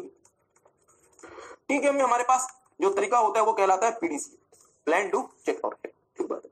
रेडिकल में हमारे पास एक ही तरीका है पढ़ने के लिए, दैट इज बीपीआर, और बीपीआर 3 मुख्य बातों को लेकर चलता है, फंडामेंटल रीथिंकिंग, रेडिकल रीडिजाइन और ड्रामेटिक इंप्रूवमेंट। ठीक बात है। तो हमने आपके साथ सिक्स सिग्मा, टीक्यूएम और बीपीआर ये तीनों वेज हमने आपके साथ देख लिया। एक छोटा सा क्वेश्चन पूछ लो, छोटा सा क्वेश्चन, मुझे बताएंगे बीपीएम ज्यादा बड़ा है या बीपीआर ज्यादा बड़ा? दोनों में से ज्यादा बड़ा मींस ज्यादा बड़ा स्कोप किसका है? इसका मतलब ये हुआ कि बीपीएम इंप्लीमेंटेशन के ये बेसिकली क्या है डियर, एडवांटेजेस, मतलब बीपीएम इंप्लीमेंटेशन के बेनिफिट्स हैं। अगर मैं बीपीएम कर पाया उसके बेनिफिट्स क्या क्या, ध्यान दीजिएगा। Creates the long lasting okay long term future positioning of the business. अगर मैं बीपीएम कर पाया तो मेरे बिजनेस का लॉन्ग टर्म फ्यूचर पोजीशन बहुत स्ट्रांग हो जाएगा। तो सर जी सिर्फ क्या लॉन्ग टर्म, शॉर्ट टर्म में क्या होगा, शॉर्ट टर्म इफेक्टिवनेस भी बढ़ जाएगी। एक कल्चर बन जाएगा कॉन्टिन्यूस इंप्रूवमेंट का, एक हमारी कंपनी में कल्चर बन जाएगा कॉन्टिन्यूस इंप्रूवमेंट का। हम ज्यादा अपने कस्टमर और प्रोडक्ट की तरफ झुकाव हमारा बढ़ेगा और हमें ज्यादा नॉलेज होगी अपने प्रोडक्ट की और कस्टमर प्रॉफिटेबिलिटी के बारे में। मतलब हम ज्यादा बेहतर प्रोडक्ट्स बना पाएंगे, उन प्रोडक्ट्स पे हम ज्यादा मेहनत करेंगे जो कि हमारे लिए ज्यादा प्रॉफिटेबल है, उन कस्टमर्स पे हम ज्यादा मेहनत करेंगे जो कि हमारे लिए ज्यादा प्रॉफिटेबल है। हमें एक कॉम्पिटिटिव डिफरेंशिएशन मिलेगा, ध्यान दीजिएगा कॉम्पिटिटिव डिफरेंशिएशन। अभी सर जी कॉम्पिटिटिव डिफरेंशिएशन क्या होता है हम 2 मिनट में आपके साथ देखेंगे। और introduces leadership role for managers and empowering staff. वो कंपनी जो कि अपने प्रोसेस को मैनेज करती रहती है, उस कंपनी में जो लोअर लेवल मैनेजर्स होते हैं उनको भी करियर अपॉर्चुनिटी मिलती है कि भले मैं आज कंपनी में as a lower level manager गया हूं बट मेरे पास करियर अपॉर्चुनिटी ज्यादा है कि बीपीएम की वजह से जो आपके स्टैब्लिश स्ट्रक्चर में बदलाव होता है, तो क्या पता यदि मैं अपने काम को अच्छे से कर रहा हूं तो बीपीएम की वजह से मैं हायर लेवल पे चला जाऊं और मेरा जो स्टाफ है, देखेंगे बहुत सारे स्टाफ की तो मतलब क्या हो जाएगी छटनी, पर जो भी स्टाफ मेरा बच जाएगा वो ज्यादा बेहतर तरीके से काम कर पाएगा, मींस एम्पावरिंग स्टाफ। तो मेरे साथ साथ फिर से देखिएगा बीपीएम के क्या क्या एडवांटेजेस हैं। पहला, बीपीएम क्या करेगा, लॉन्ग लास्टिंग फ्यूचर पोजीशन में क्रिएट करेगा। दूसरी, शॉर्ट टर्म में शॉर्ट टर्म इफेक्टिवनेस बढ़ाएगा। कॉन्टिन्यूस इंप्रूवमेंट का कल्चर मेरे पास आएगा, मेरे पास नॉलेज आएगी कस्टमर की और प्रोडक्ट की प्रॉफिटेबिलिटी की, सर ये भी कुछ होता है कि उसके बाद मुझे कॉम्पिटिटिव डिफरेंशिएशन मिलेगा। हाँ हम अभी देखेंगे ये क्या होता है। और फाइनली मेरे मैनेजर्स के पास क्या आएगा, लीडरशिप रोल, और मेरा जो स्टाफ होगा वो ज्यादा एम्पावर्ड होगा, वो ज्यादा बेहतर तरीके से काम कर सकता है। एक क्वेश्चन आपका आगे देखिएगा, ये बहुत इंपॉर्टेंट है dear, key factors to consider in implementing BPM, और ये इंस्टीट्यूट ने पूछ भी लिया था। जब मैं बीपीएम इंप्लीमेंट कर रहा हूं तो मुझे किन किन बातों का ध्यान देना है, तो मेरे साथ साथ देखिएगा। स्कोप ऑफ बीपीएम, मुझे बताएंगे जब भी मुझे बीपीएम करना है तो क्या मैं पूरी कंपनी का बीपीएम करूं, या बीपीएम में क्या था, असेंशियल बिजनेस प्रोसेस में हो सकता है कि सिर्फ एक ही प्रोसेस का बीपीएम करूं, हो सकता है मैं पूरी कंपनी का बीपीएम करूं, या हो सकता है डियर कि मैं सिर्फ एक डिपार्टमेंट का बीपीएम करूं। जैसे फॉर एग्जांपल मैं सिर्फ और सिर्फ रिसर्च एंड डेवलपमेंट डिपार्टमेंट का बीपीएम करूंगा, बाकी मेरा सब कुछ सही चल रहा है तो मैं पूरी कंपनी का बीपीएम क्यों करूंगा। जैसे फॉर एग्जांपल नोकिया का तो सब कुछ सही चल रहा था, नोकिया में कहां इशू था, जब नोकिया फोन बनाती थी प्रोडक्शन क्वालिटी सुपर थी, मार्केटिंग A1 थी, डिस्ट्रीब्यूशन का मैकेनिज्म बेहतरीन था। परेशानी कहां थी कि सर जी नोकिया के इंजीनियर्स इनोवेट ही नहीं कर पा रहे थे, नोकिया रिसर्च ही नहीं कर पा रही थी। मतलब नोकिया को बीपीएम यदि करना है तो फिर किसका करे, सिर्फ एक डिपार्टमेंट का करे, इनोवेशन डिपार्टमेंट का करे। ठीक बात है। तो डियर मेरा बीपीएम का स्कोप क्या क्या हो सकता है, या तो मैं पूरी कंपनी का बीपीएम कर लूं, एक सिंगल प्रोसेस का बीपीएम कर लूं, एक सिंगल डिपार्टमेंट का बीपीएम कर लूं। मैं अपने हिसाब से देख सकता हूं कि मुझे कैसे बीपीएम करना है। इट मींस ये मैं कह सकता हूं कि जब भी बीपीएम होगा तो ये जरूरी नहीं है कि पूरी कंपनी का बीपीएम होगा, हो सकता है कि हम एक सिंगल डिपार्टमेंट, एक सिंगल प्रोसेस का बीपीएम करें, और इसके लिए कोई ये क्राइटेरिया नहीं है कि सर जी जब भी बीपीएम होगा पूरी कंपनी का बीपीएम होगा। क्या मेरे साथ एग्री करेंगे। चलिए दूसरा, गोल ऑफ बीपीएम, मुझे पता है बीपीएम का गोल क्या हो सकता है। अगर मैं सिक्स सिग्मा या टीक्यूएम अप्लाई कर रहा हूं तो गोल क्या होगा, इंप्रूवमेंट। और यदि मैं बीपीआर अप्लाई कर रहा हूं तो गोल क्या होगा, अरे इंजीनियर। क्या मेरी बात आप समझ पाए। तो बीपीएम का गोल क्या हो सकता है सर जी, आपका बीपीएम का गोल इंप्रूवमेंट भी हो सकता है, बीपीएम के थ्रू आप इंप्रूवमेंट करना चाहते हैं, और अगर आप बीपीएम के थ्रू री इंजीनियरिंग भी करना चाहते हैं। ठीक बात है। मेथड्स टू बी यूज, तो फिर सर जी क्या तरीका यूज करना है, आप सिक्स सिग्मा यूज कर लें, टीक्यूएम यूज कर लें, बीपीआर यूज कर लें, या हो सकता है कंपनी ने खुद का कोई तरीका बनाया हो। जैसे फॉर एग्जांपल मोटोरोला ने तो सिक्स सिग्मा एक अपना ही तरीका बनाया था, तो हो सकता है आपकी कंपनी को नया तरीका इन्वेंट करना। स्किल्स रिक्वायर्ड, आपको हो सकता है बाहर से कंसल्टेंसी लेनी पड़े, आपको एम्प्लॉयज को ट्रेनिंग देनी पड़े, उनको बेसिक एजुकेशन देना पड़े। टूल्स टू बी यूज, क्या क्या टूल्स इस्तेमाल करने पड़ेंगे, हार्डवेयर अगर आप आईटी यूज करते हैं, software, other necessary equipment and tools, तो आपको बाकी इक्विपमेंट और टूल्स आपको परचेज करने पड़ेंगे। और इन्वेस्टमेंट कहां करनी पड़ेगी, एम्प्लॉयज को ट्रेनिंग देंगे उसमें पैसा लगेगा, टूल्स परचेज करेंगे उसमें पैसा लगेगा, टाइम आपका लगेगा, और इवन जो आप आउटसाइड कंसल्टेंसी लेंगे डियर उसमें भी तो पैसा लग सकता है। एनीहाउ तो मेरे साथ साथ देख लें key factors to consider in implementing BPM, means BPM implement करने के दौरान क्या क्या मुख्य बातों का ध्यान, मतलब क्या क्या की फैक्टर्स होते हैं। पहला सर जी बीपीएम का स्कोप, हो सकता है सिंगल प्रोसेस का बीपीएम कर लें, हो सकता है सिंगल डिपार्टमेंट का बीपीएम करें, हो सकता है पूरी कंपनी का बीपीएम करना पड़े। गोल हो सकता है इंप्रूवमेंट हो, री इंजीनियरिंग हो, या फिर कोई और तरीका हो सकता है। मेथड क्या हो सकता है, सिक्स सिग्मा, टीक्यूएम या बीपीआर हो सकता है, या कंपनी ने अगर खुद का कोई तरीका बना लिया तो वो हो सकता है। स्किल्स रिक्वायर्ड, आउटसाइड कंसल्टेंसी लेनी पड़ सकती है, एम्प्लॉय को ट्रेनिंग देनी पड़ सकती है, बेसिक एजुकेशन देना पड़ सकता है। टूल्स, हार्डवेयर, सॉफ्टवेयर और बाकी आपको और जो भी बाकी रिक्वायर्ड आपके मतलब इक्विपमेंट्स और टूल्स है वो इस्तेमाल करने पड़ सकते हैं। और इन्वेस्टमेंट कहां करनी पड़ेगी, ट्रेनिंग में, जो अपने स्टाफ को आप ट्रेनिंग देंगे, टूल्स खरीदेंगे, टाइम आप लगाएंगे तो उसमें आपको इन्वेस्टमेंट करना पड़ेगा। इन्हीं हाउ तो एक काम करें, टेक सम टाइम से देख लें।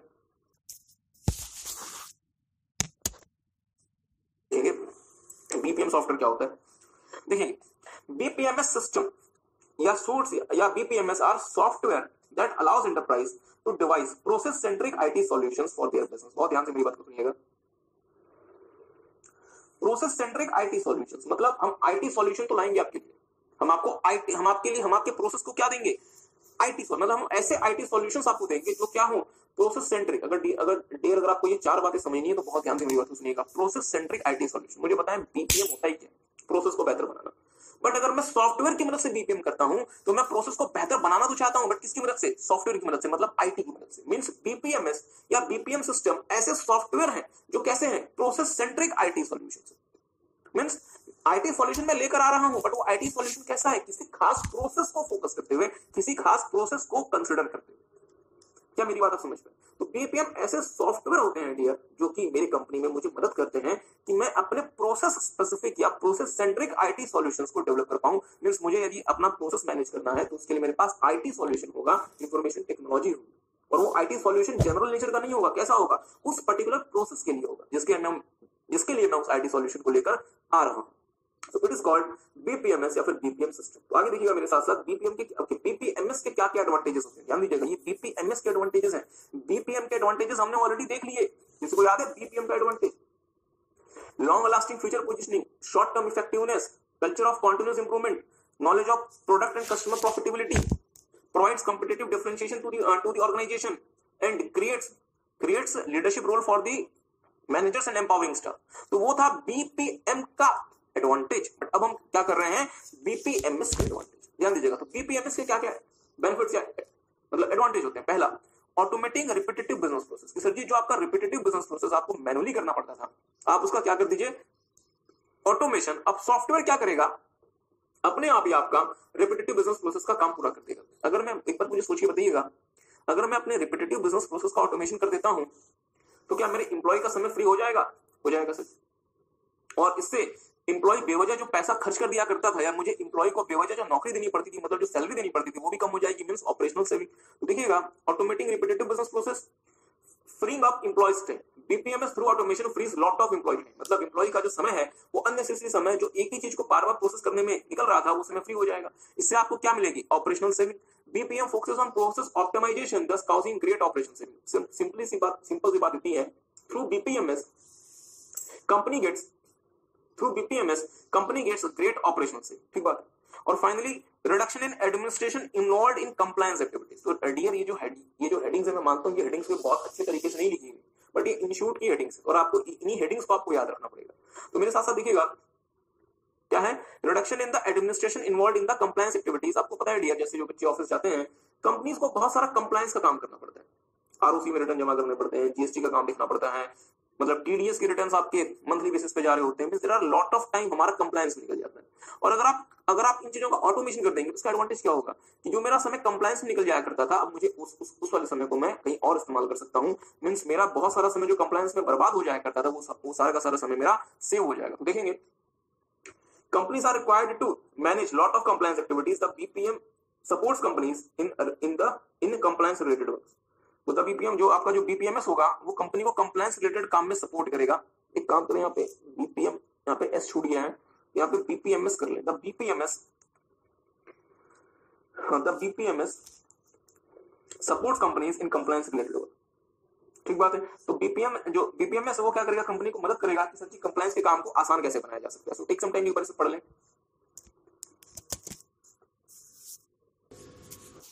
ओके, अब मेरी बात पढ़िए, ध्यान दीजिएगा। हो सकता है कि मार्केट में जो बीपीएम का सॉफ्टवेयर मिल रहा है उससे मेरा काम चल जाए, बट क्या अलग अलग कंपनीज अलग अलग तरीके से काम करती हैं? जैसे फॉर एग्जांपल फेसबुक और गूगल क्या 100% सेम है? अलग अलग कंपनी अलग अलग तरीके से काम करती है। जी, अलग अलग कंपनी अलग अलग वे से काम करती है। मारुति सुजुकी इंडिया लिमिटेड और फोर्ड मोटर्स दोनों क्या सेम तरीके से काम करती है या फिर अलग अलग तरीके से? तो हो सकता है कि मुझे अपनी जरूरत के हिसाब से बीपीएमएस बनवाना पड़े। एग्री करते हैं? मींस मैं इन्फोसिस या टीसीएस जैसी कंपनी को बुलाऊंगा और उनको बोलूंगा कि सर जी मेरे रिक्वायरमेंट को कंसीडर करते हुए बीपीएम का सॉफ्टवेयर मेरे लिए बना दो। ठीक बात है।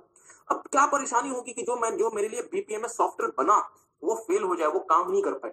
तो उसके क्या क्या रीजंस हो सकते हैं कि जो मेरा बीपीएमएस सॉफ्टवेयर फेल हो जाए या बीपीएमएस मेरे लिए फेलियर बन जाए? उसके रीजंस क्या क्या हो सकते हैं, देखिएगा। Some of the reasons for the failure of BPMS are lack of executive involvement in the overall project management. मतलब सच्ची जब बीपीएमएस का काम चल रहा था, आपका जो टॉप एग्जीक्यूटिव है वो कहां चला गया था? बैंकॉक चला गया था। वो वहां पे जाके कंपनी की मीटिंग मतलब अटेंड कर रहे थे। उनको मतलब ही नहीं है कि सर जी कहां हमारी मतलब कंपनी में बीपीएमएस मतलब प्रिपेयर हो रहा है। ठीक बात। दूसरा, lack of proper training to the employees को आपने ट्रेनिंग नहीं दी। बीपीएमएस बन गया, मींस बीपीएमएस का सॉफ्टवेयर बन गया, एम्प्लॉय को पता ही नहीं कि उसे हमें चलाना कैसे है, तो एम्प्लॉय ने उसे इस्तेमाल करने छोड़ दिया, मतलब फेल हो गया। Lack of flexibility in the overall BPMS, जब हमारा बीपीएमएस आया था तब हमारा सर्विस टैक्स होता था, अब हमारा क्या आ गया, जीएसटी। तो बीपीएमएस क्या होना चाहिए, फ्लेक्सिबल होना चाहिए, ताकि आप बीपीएमएस में छोटे बहुत चेंजेस कर सकें, बट बीपीएमएस में फ्लेक्सिबिलिटी नहीं दी। मुझे सोच के बताएंगे, हमारा जो बीपीएमएस है वो सर्विस टैक्स से जीएसटी में जाने को रेडी नहीं है, तो क्या हम सरकार को कहें कि सर जी सर्विस टैक्स से जीएसटी चेंज ना करो, दोबारा से सर्विस टैक्स लेकर आ जाओ? नहीं, सरकार आपकी बात नहीं मानने वाली, तो आपको क्या करना पड़ेगा, बीपीएमएस को आपको अबेंडन करना पड़ेगा और आपको पुराने तरीके में वापस जाना पड़ेगा, मतलब हमारा बीपीएमएस फेल हो गया। Too complicated to be customised to meet the exact business needs, हमारी कंपनी की जरूरतों को पूरी तरीके से मीट करने के लिए हो सकता है कि आपको बीपीएम को क्या करना पड़े, कस्टमाइज करना पड़े। जैसे फॉर एग्जांपल, आपने जब फोन अपना परचेज किया था, तो क्या वही वॉलपेपर भी आपने लगाया हुआ है जो कि जब फोन आया था उसमें लगा हुआ था? नहीं सर जी, आपने वॉलपेपर चेंज कर दिया, आपने उसका रिंगटोन बदल दिया, और इवन कुछ बच्चे तो ऐसे होते हैं जो सुबह शाम 4-5 बार वॉलपेपर चेंज कर देते हैं, मतलब आप उसे क्या कर रहे हैं, कस्टमाइज कर रहे हैं अपनी जरूरतों के हिसाब से। तो हो सकता है कि कंपनी को भी बीपीएमएस को क्या करना पड़े, कस्टमाइज करना पड़े। बट अगर आप बीपीएमएस को कस्टमाइज नहीं कर पा रहे तो सिर्फ इस वजह से कि आप बीपीएमएस को कस्टमाइज नहीं कर पा रहे, आप अपना बिजनेस करना पूर्ण छोड़ देंगे। आप क्या बोलेंगे कि हम बीपीएमएस को इस्तेमाल नहीं करेंगे, बीपीएमएस हमारा फेल हो गया। आगे देखिएगा, इन एडुकेट चेंज मैनेजमेंट मैकेनिज्म, जब आपने नया बीपीएमएस का सॉफ्टवेयर लगाया, बदलाव आया, परिवर्तन आया, कंपनी उसे मैनेज नहीं कर पाई और दोबारा से हमें पुराने वाले सिस्टम में जाना पड़ा, बीपीएमएस हमारा फेल हो गया। Resources not available when needed, जब बीपीएमएस हमारा डेवलप हो रहा था, पैसे की रिक्वायरमेंट थी, हार्डवेयर सॉफ्टवेयर चाहिए था, वो मिला नहीं, तो जो लोग बाहर से आए थे बीपीएमएस को डेवलप करने के लिए, उन्होंने किसी तरीके से क्या कर दिया, बीपीएमएस हमारा प्रिपेयर कर दिया, प्रॉपर तरीके से बीपीएमएस बनाया नहीं क्योंकि रिसोर्सेज थे नहीं। इसका इंपैक्ट क्या हुआ, बीपीएमएस हमारा फेल हो गया। Software fails to meet business requirement, BPMS हमने बड़ी उम्मीदों के साथ बनवाया, बट सर जी ये क्या, देखें जमाना कैसा निकला, बीपीएमएस वो काम ही नहीं कर पा रहा जिसके लिए हमने बीपीएमएस बनवाया, तो क्या हम बिजनेस करना छोड़ दें? नहीं साहब, हम बीपीएमएस को साइड कर देंगे, मतलब बीपीएमएस हमारा दोबारा से फेल हो गया। आखिरी पॉइंट देखेंगे, system over engineered compare to actual requirement, हमने जज्बात में आके इतना ज्यादा उसमें कोडिंग करवा दी बीपीएमएस ने, जो हमारा सिस्टम था वो ओवर इंजीनियर्ड हो गया और वो फिर प्रॉपर तरीके से काम करना उसने बंद कर दिया, बीपीएमएस हमारा फेल हो गया। सो टेक सम टाइम, हाँ इसको याद रखने का हम तरीका बताएंगे, टेक सम टाइम, एक बार इसे ध्यान से पढ़ें, तो इसे याद कैसे रखना, इसलिए आपको एक छोटा सा हम आपको रास्ता बताएंगे। Memory technique for business risk of failure of IT, या फिर reason of failure of BPMS. एक कंपनी में बीपीएमएस डेवलप हो रहा था, एक कंपनी में बीपीएमएस क्या हो रहा था, उसे वहां पे आप उसे मतलब विकसित कर रहे थे, उसे आप कोड कर रहे थे, उसे आप बना रहे थे। उस बीपीएमएस के डेवलपमेंट के दौरान जो टॉप एग्जीक्यूटिव था वो उसमें इन्वॉल्व नहीं था। बीपीएमएस के डेवलपमेंट के दौरान टॉप एग्जीक्यूटिव इन्वॉल्व नहीं था। टॉप एग्जीक्यूटिव इन्वॉल्व नहीं होने की वजह से दो इंपैक्ट हुए, एक इंटरनल नेचर का, दूसरा एक्सटर्नल नेचर का। इंटरनल नेचर का इंपैक्ट क्या था, रिसोर्सेज समय से उपलब्ध नहीं, रिसोर्सेज समय से उपलब्ध नहीं हुए, स्टाफ को ट्रेनिंग नहीं दी जा सकी, एम्प्लॉइज को मतलब ट्रेनिंग नहीं दी जा सकी, और चेंज को मैनेज नहीं किया जा सका। बहुत ध्यान से मेरी बात को सुनिएगा, एक कंपनी में बीपीएमएस का काम चल रहा था जिसमें टॉप एग्जीक्यूटिव इन्वॉल्व नहीं था उस वाले प्रोजेक्ट के मैनेजमेंट में। इसके दो इंपैक्ट हुए, इंटरनल नेचर का और एक्सटर्नल नेचर का। इंटरनल नेचर के इंपैक्ट में क्या हुआ, रिसोर्सेज समय से उपलब्ध नहीं हो सके, एम्प्लॉय को ट्रेनिंग नहीं दी जा सकी और चेंज को मैनेज नहीं किया जा सका। एक्सटर्नल नेचर का इंपैक्ट क्या हुआ, क्योंकि कोई देखने वाला था ही नहीं, तो जो लोग आए थे बाहर से सिस्टम को कोड करने के लिए, उन्होंने ज्यादा घंटे काम करने के चक्कर में सिस्टम को ओवर इंजीनियर कर दिया जितनी हमें रिक्वायरमेंट थी। अगर आपका system layer unnecessarily over engineer हो जाएगा तो सिस्टम की फ्लेक्सिबिलिटी कम हो जाएगी, सिस्टम की फ्लेक्सिबिलिटी कम होगी। सिस्टम की यदि फ्लेक्सिबिलिटी कम हो गई तो उसे कस्टमाइज करना मुश्किल हो गया बिजनेस रिक्वायरमेंट के हिसाब से, और यदि आप सिस्टम को कस्टमाइज ही नहीं कर पाएंगे तो क्या सिस्टम आपकी बिजनेस की जरूरतें मीट कर पाएगा? नहीं, और वो software fails to meet business requirement, means आपकी बिजनेस की रिक्वायरमेंट को वो मीट ही नहीं कर पाया। तो आप चाहें तो आप इसे लिख लें, मैं इसे लिखवा देता हूँ, या अगर आप सुनना चाहते हो तो आप सुन लें सर। जो बैलेंस शीट में आती है, एसेट का जेनरिक मतलब क्या होता है, हर वो चीज जिससे बिजनेस को कोई एडवांटेज मिलता है वो हमारा एसेट होता है। एग्री कर? तो सवाल बनता है क्या इंफॉर्मेशन हमारे बिजनेस का एसेट है? हाँ, क्योंकि इंफॉर्मेशन हमें एक्यूरेट डिसीजन मेकिंग में मदद करता है, बेहतर डिसीजन लेने में मदद करता है। अगर हमारे पास इंफॉर्मेशन है, उस इंफॉर्मेशन के बेसिस पर डियर हम बेहतर डिसीजन ले सकते हैं कंपेयर टू यदि मैं एडहॉक बेसिस पे डिसीजन लेता तो क्या मेरे लिए परेशानी हो जाती? हाँ, तो अगर मैं इंफॉर्मेशन के बेसिस पे डिसीजन लूंगा तो इससे मुझे बहुत सारे एडवांटेजेस मिलेंगे। ठीक बात, मेरे साथ साथ देखेंगे।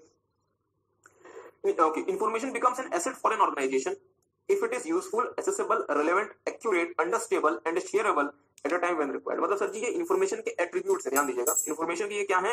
एट्रीब्यूट्स हैं। पहला कि ये यूजफुल होना चाहिए, मतलब मेरे काम का होना चाहिए। एक्सेसिबल होना चाहिए, मैं उसे एक्सेस कर सकता हूँ। पता चला इंफॉर्मेशन आपने कहाँ रख दिया, आपने इंफॉर्मेशन अमेरिका के व्हाइट हाउस में रख दिया, जैसे मैं एक्सेस नहीं कर सकता तो मेरे लिए क्या, तो फिर मेरे लिए किस काम का? रेलेवेंट, वो मेरे काम का होना चाहिए। एक्यूरेट, इन्फॉर्मेशन सही होना चाहिए। अंडरस्टेबल मतलब उस इन्फॉर्मेशन को मैं अंडरस्टैंड कर सकता हूँ। पता चला आपने बहुत इंपॉर्टेंट इन्फॉर्मेशन मुझे भेजी, बट आपने पता नहीं इजिप्ट के किसी भाषा में लिख के भेज दी, क्या वो मेरे लिए समझ के लायक है? नहीं। और फाइनली शेयरेबल, अगर मुझे इन्फॉर्मेशन किसी और बंदे को भेजनी है तो उसे भी मैं शेयर कर सकता हूं, क्योंकि किसी भी कंपनी में सारा का सारा काम तो मैं नहीं कर रहा, मेरे अलावा भी लोग, तो इन्फॉर्मेशन मैं उनके साथ भी शेयर कर सकता हूं at a time when required, जब उसकी रिक्वायरमेंट है, जब उसकी जरूरत है। तो ध्यान से मेरी बात को सुनिएगा, क्या क्या एट्रीब्यूट हो गए इन्फॉर्मेशन के, वो मतलब यूजफुल होना चाहिए, असेसेबल होना चाहिए, रेलेवेंट होना चाहिए, एक्यूरेट होना चाहिए, अंडरस्टेबल होना चाहिए, शेयरेबल होना चाहिए।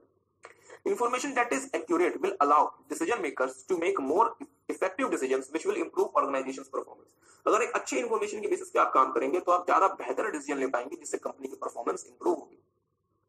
Without reliable information decision making process can be badly hampered. अगर आपके पास अच्छा इन्फॉर्मेशन नहीं है, अगर आपके पास रिलायबल इंफॉर्मेशन नहीं है, तो जो डिसीजन मेकिंग का काम है वो बहुत बुरी तरीके से प्रभावित हो सकता है, हैम्पर हो सकता है। ठीक बात है। तो मेरे साथ साथ देखेंगे, एक काम करें, एक बार से दोबारा से एक बार पढ़ लें।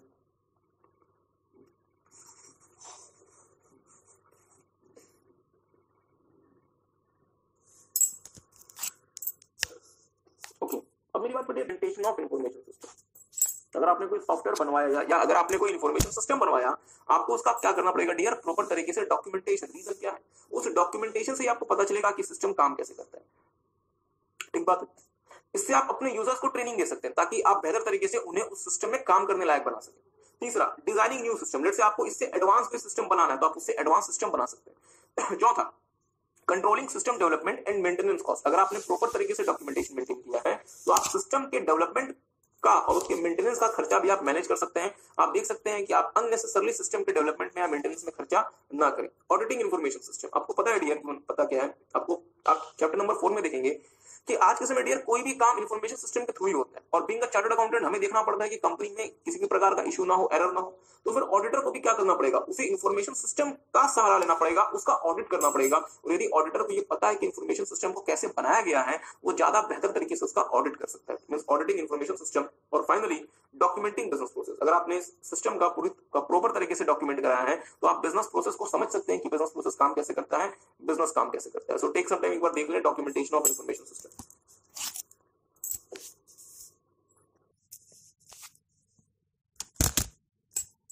ये जितनी भी एक्टिविटीज है, R&D करना, डिजाइन करना, प्रोडक्शन करना, marketing and sales, distribution, customer services, ये सारी की सारी एक्टिविटीज मैं मैनुअली करूं, अलग अलग तरीके से करूं, या मुझे इसे इंटीग्रेट करके ऑटोमेटिक तरीके से करना चाहिए, तो ही मैं जल्दी से कर पाऊंगा। सर जी बट ऑब्वियसली बात है, आप इसे इंटीग्रेट करके ऑटोमेटिक तरीके से करेंगे तो ही आप इन्हें जल्दी से परफॉर्म कर पाएंगे। It is known as value chain automation. क्या मेरी बात किसी को समझ आई? तो मेरे साथ साथ देखेंगे, लिखना आपको कुछ नहीं है, everything is there in your book.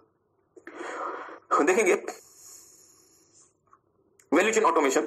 Value chain is defined as a chain of activities. Value chain क्या होता है? Value chain is defined as a chain of activities. Chain of activities मतलब बहुत सारी एक्टिविटीज, जैसे R&D, design, production, marketing and sales, distribution, customer service, that a firm operating in a specific industry performs in order to deliver a valuable product or service to the market। जो कि एक company जो किसी भी industry में काम कर रही है वो परफॉर्म करती है ताकि अपने मार्केट में उसे कोई वैल्यूएबल प्रोडक्ट या सर्विस अपने मार्केट में वो क्या कर सके, डिलीवर कर सके। जैसे फॉर एग्जांपल मारुति अगर वैल्यू चेन एक्टिविटीज परफॉर्म करती है तो जाके वो एक बेहतर कार मार्केट में डिलीवर कर पाती है। एप्पल कंपनी अपना ये 6 के 6 काम करती है तो जाके वो एक बेहतर आईफोन मार्केट में डिलीवर कर पाती है।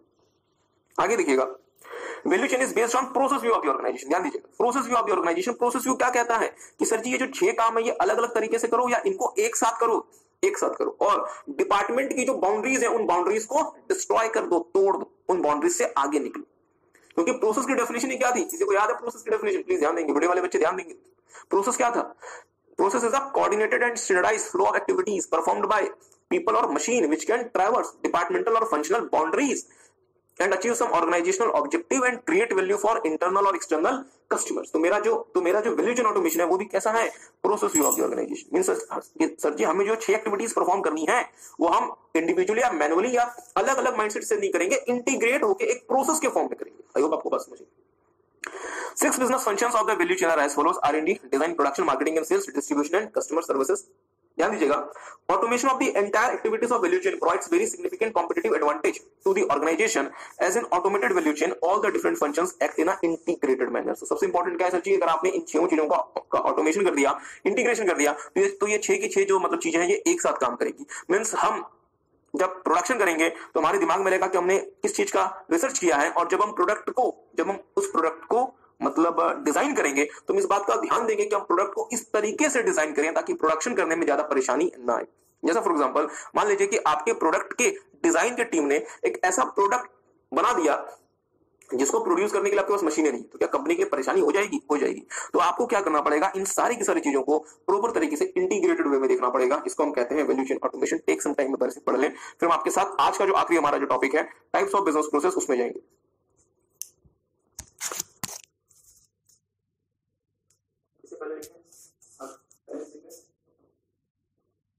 बहुत ध्यान दीजिएगा।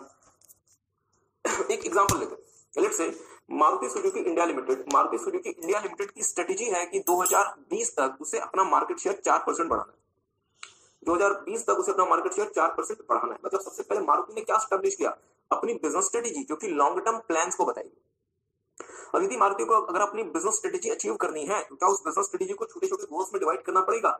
जैसे सर जी कैसे गोल्स हो सकते हैं? गोल्स ये हो सकते हैं कि हम 2 नए पैसेंजर गाड़ियां लॉन्च करेंगे, मतलब हम 2020 तक 2 नई पैसेंजर गाड़ियां लॉन्च करेंगे। हम 2020 तक अपने 100 नए शोरूम्स या आउटलेट्स ओपन करेंगे। हम 2020 तक भारत के 200 नए या फिर 200 नए विलेजेस या फिर टाउन्स में अपने आप को एंटर करेंगे।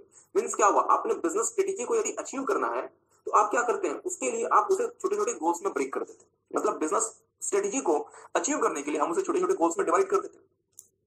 अब जैसे आपने एक गोल बनाया कि आपको एक नई प्रकार की गाड़ी मार्केट में इंट्रोड्यूस करनी है, आपको एक नए प्रकार की गाड़ी मार्केट में इंट्रोड्यूस करनी है, तो गाड़ी बनाने के लिए या फिर एक नए प्रकार के कार को बनाने के लिए क्या कुछ काम करने पड़ेंगे? हाँ सर जी। और आज के समय कोई भी काम आप फंक्शन बेसिस पे करेंगे या प्रोसेस बेसिस पे? प्रोसेस बेसिस पे। तो सर जी अगर आपको कार बनानी है, मेरी बात पे बहुत ज्यादा ध्यान दीजिएगा, अगर आपको कार बनानी है तो कार के लिए आपको क्या रिसर्च एंड डेवलपमेंट करना पड़ेगा? हाँ। क्या कार के लिए, उस कार के लिए R&D एक बहुत महत्वपूर्ण प्रोसेस होगा? हाँ सर। तो रिसर्च एंड डेवलपमेंट डियर कार का एक बहुत क्रूशियल, एक बहुत सिग्निफिकेंट प्रोसेस है जिसे हम नाम देते हैं ऑर्गेनाइजेशनल बिजनेस प्रोसेस। अगर आपने रिसर्च एंड डेवलपमेंट सही से नहीं किया तो क्या इसका असर बाकी प्रोसेसेस पे, प्रोडक्शन प्रोसेस पे, मार्केटिंग प्रोसेस पे, आफ्टर सेल प्रोसेस पे पड़ेगा? हाँ सर पड़ेगा।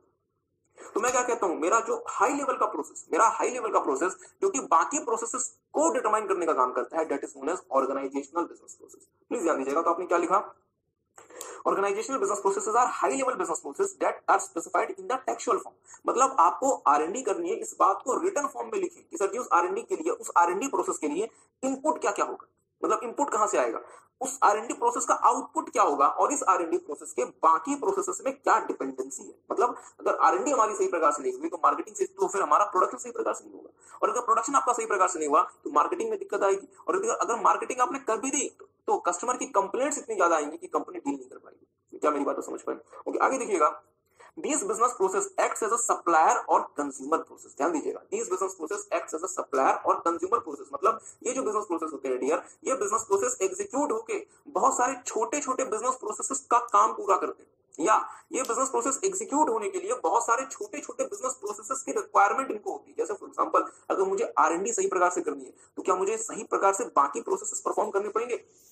चलें इससे अपर लेवल का एग्जांपल, मुझे सही प्रकार से प्रोडक्शन करना है तो क्या मुझे R&D सही से करनी पड़ेगी? हाँ सर। मुझे क्या रॉ मटेरियल सही से मैनेज करना पड़ेगा? मुझे क्या मार्केटिंग सही से करनी पड़ेगी? मींस मुझे बहुत सारी चीजें सही से करनी पड़ेंगी। मींस जो मेरे हाई लेवल के प्रोसेस, जो कि बाकी प्रोसेसेस के लिए कंज्यूमर और सप्लायर प्रोसेस की तरह से एक्ट करते हैं, that is known as organisational business process. एक और छोटा सा एग्जांपल, अगर लेट्स से मेरा रॉ मटेरियल आ रहा है कस्टमर से, अगर मैं उस रॉ मटेरियल को सही प्रकार से मैनेज नहीं करता तो मेरे बहुत सारे और प्रोसेसेस पे इसका नेगेटिव असर पड़ेगा। मींस मैं ना तो सही प्रकार से प्रोडक्शन कर पाऊंगा, अगर मैं सही प्रकार से प्रोडक्शन नहीं कर पाया तो मार्केटिंग में इशू आएगा, आफ्टर सेल सर्विसेज में इशू आएगा, और भी बहुत सारी परेशानी आएंगी। इसका मतलब मैनेजिंग इनकमिंग रॉ मटेरियल मेरा क्या बन जाएगा? ऑर्गेनाइजेशनल बिजनेस प्रोसेस, क्योंकि एक हाई लेवल का प्रोसेस है जिसको हम टेक्सचुअल फॉर्म में स्पेसिफाई करते हैं, उसका इनपुट लिखते हैं, आउटपुट लिखते हैं, बाकी प्रोसेसेस पे इसकी डिपेंडेंसी दिखाते हैं। और ये जो प्रोसेस है ये क्या है, ये एक्ट करता है एज अ सप्लायर और कंज्यूमर प्रोसेस। मुझे पता है इनकमिंग रॉ मटेरियल आया मेरे पास, ये रॉ मटेरियल क्या होगा, अलग अलग फैक्ट्रीज में सप्लाई होगा, जिससे मैं फिर गुड्स बना के मार्केट में सेल करूंगा। क्या आपको बात समझ?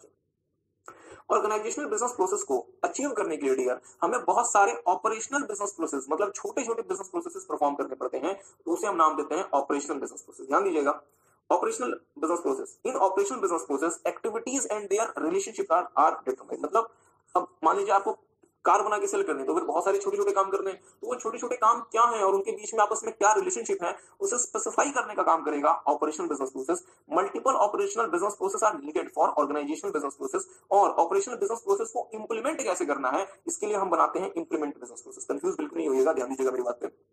हमारे डियर दो ही प्रकार के बिजनेस प्रोसेस होते हैं, ऑर्गेनाइजेशनल और ऑपरेशनल। बिजनेस स्ट्रेटेजी से तो हम गोल बनाते हैं और गोल के बेसिस पे हम अपने ऑर्गेनाइजेशनल मतलब बड़े लेवल के बिजनेस प्रोसेस बनाते हैं और उस बड़े लेवल के बिजनेस प्रोसेस के बेसिस पे हम छोटे छोटे मींस ऑपरेशनल बिजनेस प्रोसेस बनाते हैं और फाइनली ऑपरेशनल बिजनेस प्रोसेस को इंप्लीमेंट भी तो करना पड़ेगा ना। तो इंप्लीमेंट कैसे करना है, ध्यान दीजिएगा, इंप्लीमेंट कैसे करना है इस बात की जानकारी होती है इंप्लीमेंटेड बिजनेस प्रोसेस के पास। इंप्लीमेंटेड बिजनेस प्रोसेस कोई नया बिजनेस प्रोसेस नहीं है, वो तो सिर्फ ये बताता है कि आपको अपना ऑपरेशनल बिजनेस प्रोसेस या आपको अपना ऑर्गेनाइजेशनल बिजनेस प्रोसेस इंप्लीमेंट कैसे करना है। तो प्लीज ध्यान दीजिएगा। तो डियर इसका मतलब क्या हुआ, इसका मतलब ये हुआ डियर कि हमारे जो बिजनेस प्रोसेस हैं वो कितने प्रकार के बने, दो प्रकार के, are classified in two broad categories namely organisational business process and operational business process. हाँ, मैं एक बार से फिर से बता देता हूं, ध्यान दीजिएगा। हमारे बिजनेस प्रोसेस कितने प्रकार के बने, दो प्रकार के, ऑर्गेनाइजेशनल और ऑपरेशनल। पर सर जी एक बात बताओ ना, आपने तो इंप्लीमेंटेड बिजनेस प्रोसेस भी लिखवा दिया, तो इंप्लीमेंटेड बिजनेस प्रोसेस क्या है। इंप्लीमेंटेड बिजनेस प्रोसेस डियर कोई नया प्रकार का बिजनेस प्रोसेस नहीं है, वो सिर्फ और सिर्फ ये जानकारी रखता है कि हमारे जो ऑर्गेनाइजेशनल और ऑपरेशनल बिजनेस प्रोसेस हैं उनको सही प्रकार से इंप्लीमेंट कैसे किया जाएगा। क्योंकि मान लीजिए मैंने बिजनेस प्रोसेस तो लिख दिया, तो क्या सिर्फ बिजनेस प्रोसेस लिख देने से काम चल जाएगा या उसे इंप्लीमेंट भी करवाना पड़ेगा। अल्टीमेट ऑब्जेक्टिव क्या है, इंप्लीमेंट करवाना। तो उसका इंप्लीमेंटेशन कैसे होगा, इस बात को कौन देखेगा, implemented business process. I hope आपको बात समझ आ रही है। तो हम एक काम करते हैं, 2 मिनट में एक बार हम आपको इस पूरे के पूरे कॉन्सेप्ट को दोबारा से रिवाइज करवा देते हैं। बात ध्यान दीजिएगा, ये बात ध्यान दीजिएगा। हमने कहा क्लासिफिकेशन ऑफ बिजनेस प्रोसेस और हमने देखा क्लासिफिकेशन हम कैसे कर सकते हैं। सबसे पहले हम क्या बनाते हैं, बिजनेस स्ट्रेटेजीज, जहां पे हम अपने लॉन्ग टर्म प्लान्स आइडेंटिफाई करते हैं। इन बिजनेस स्ट्रेटेजीज के बेसिस पे इन बिजनेस स्ट्रेटेजीज के बेसिस पे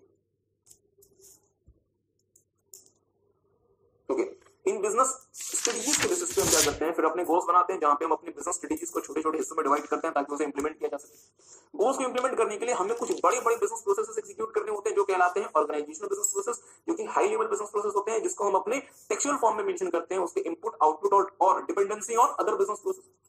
ये बिजनेस प्रोसेस एक्ट करते हैं एज अ कंज्यूमर और सप्लायर प्रोसेस, मतलब ये बिजनेस प्रोसेस बाकी प्रोसेसेस के लिए या तो कंज्यूमर होते हैं या तो सप्लायर होते हैं। जैसे for example managing the incoming raw material.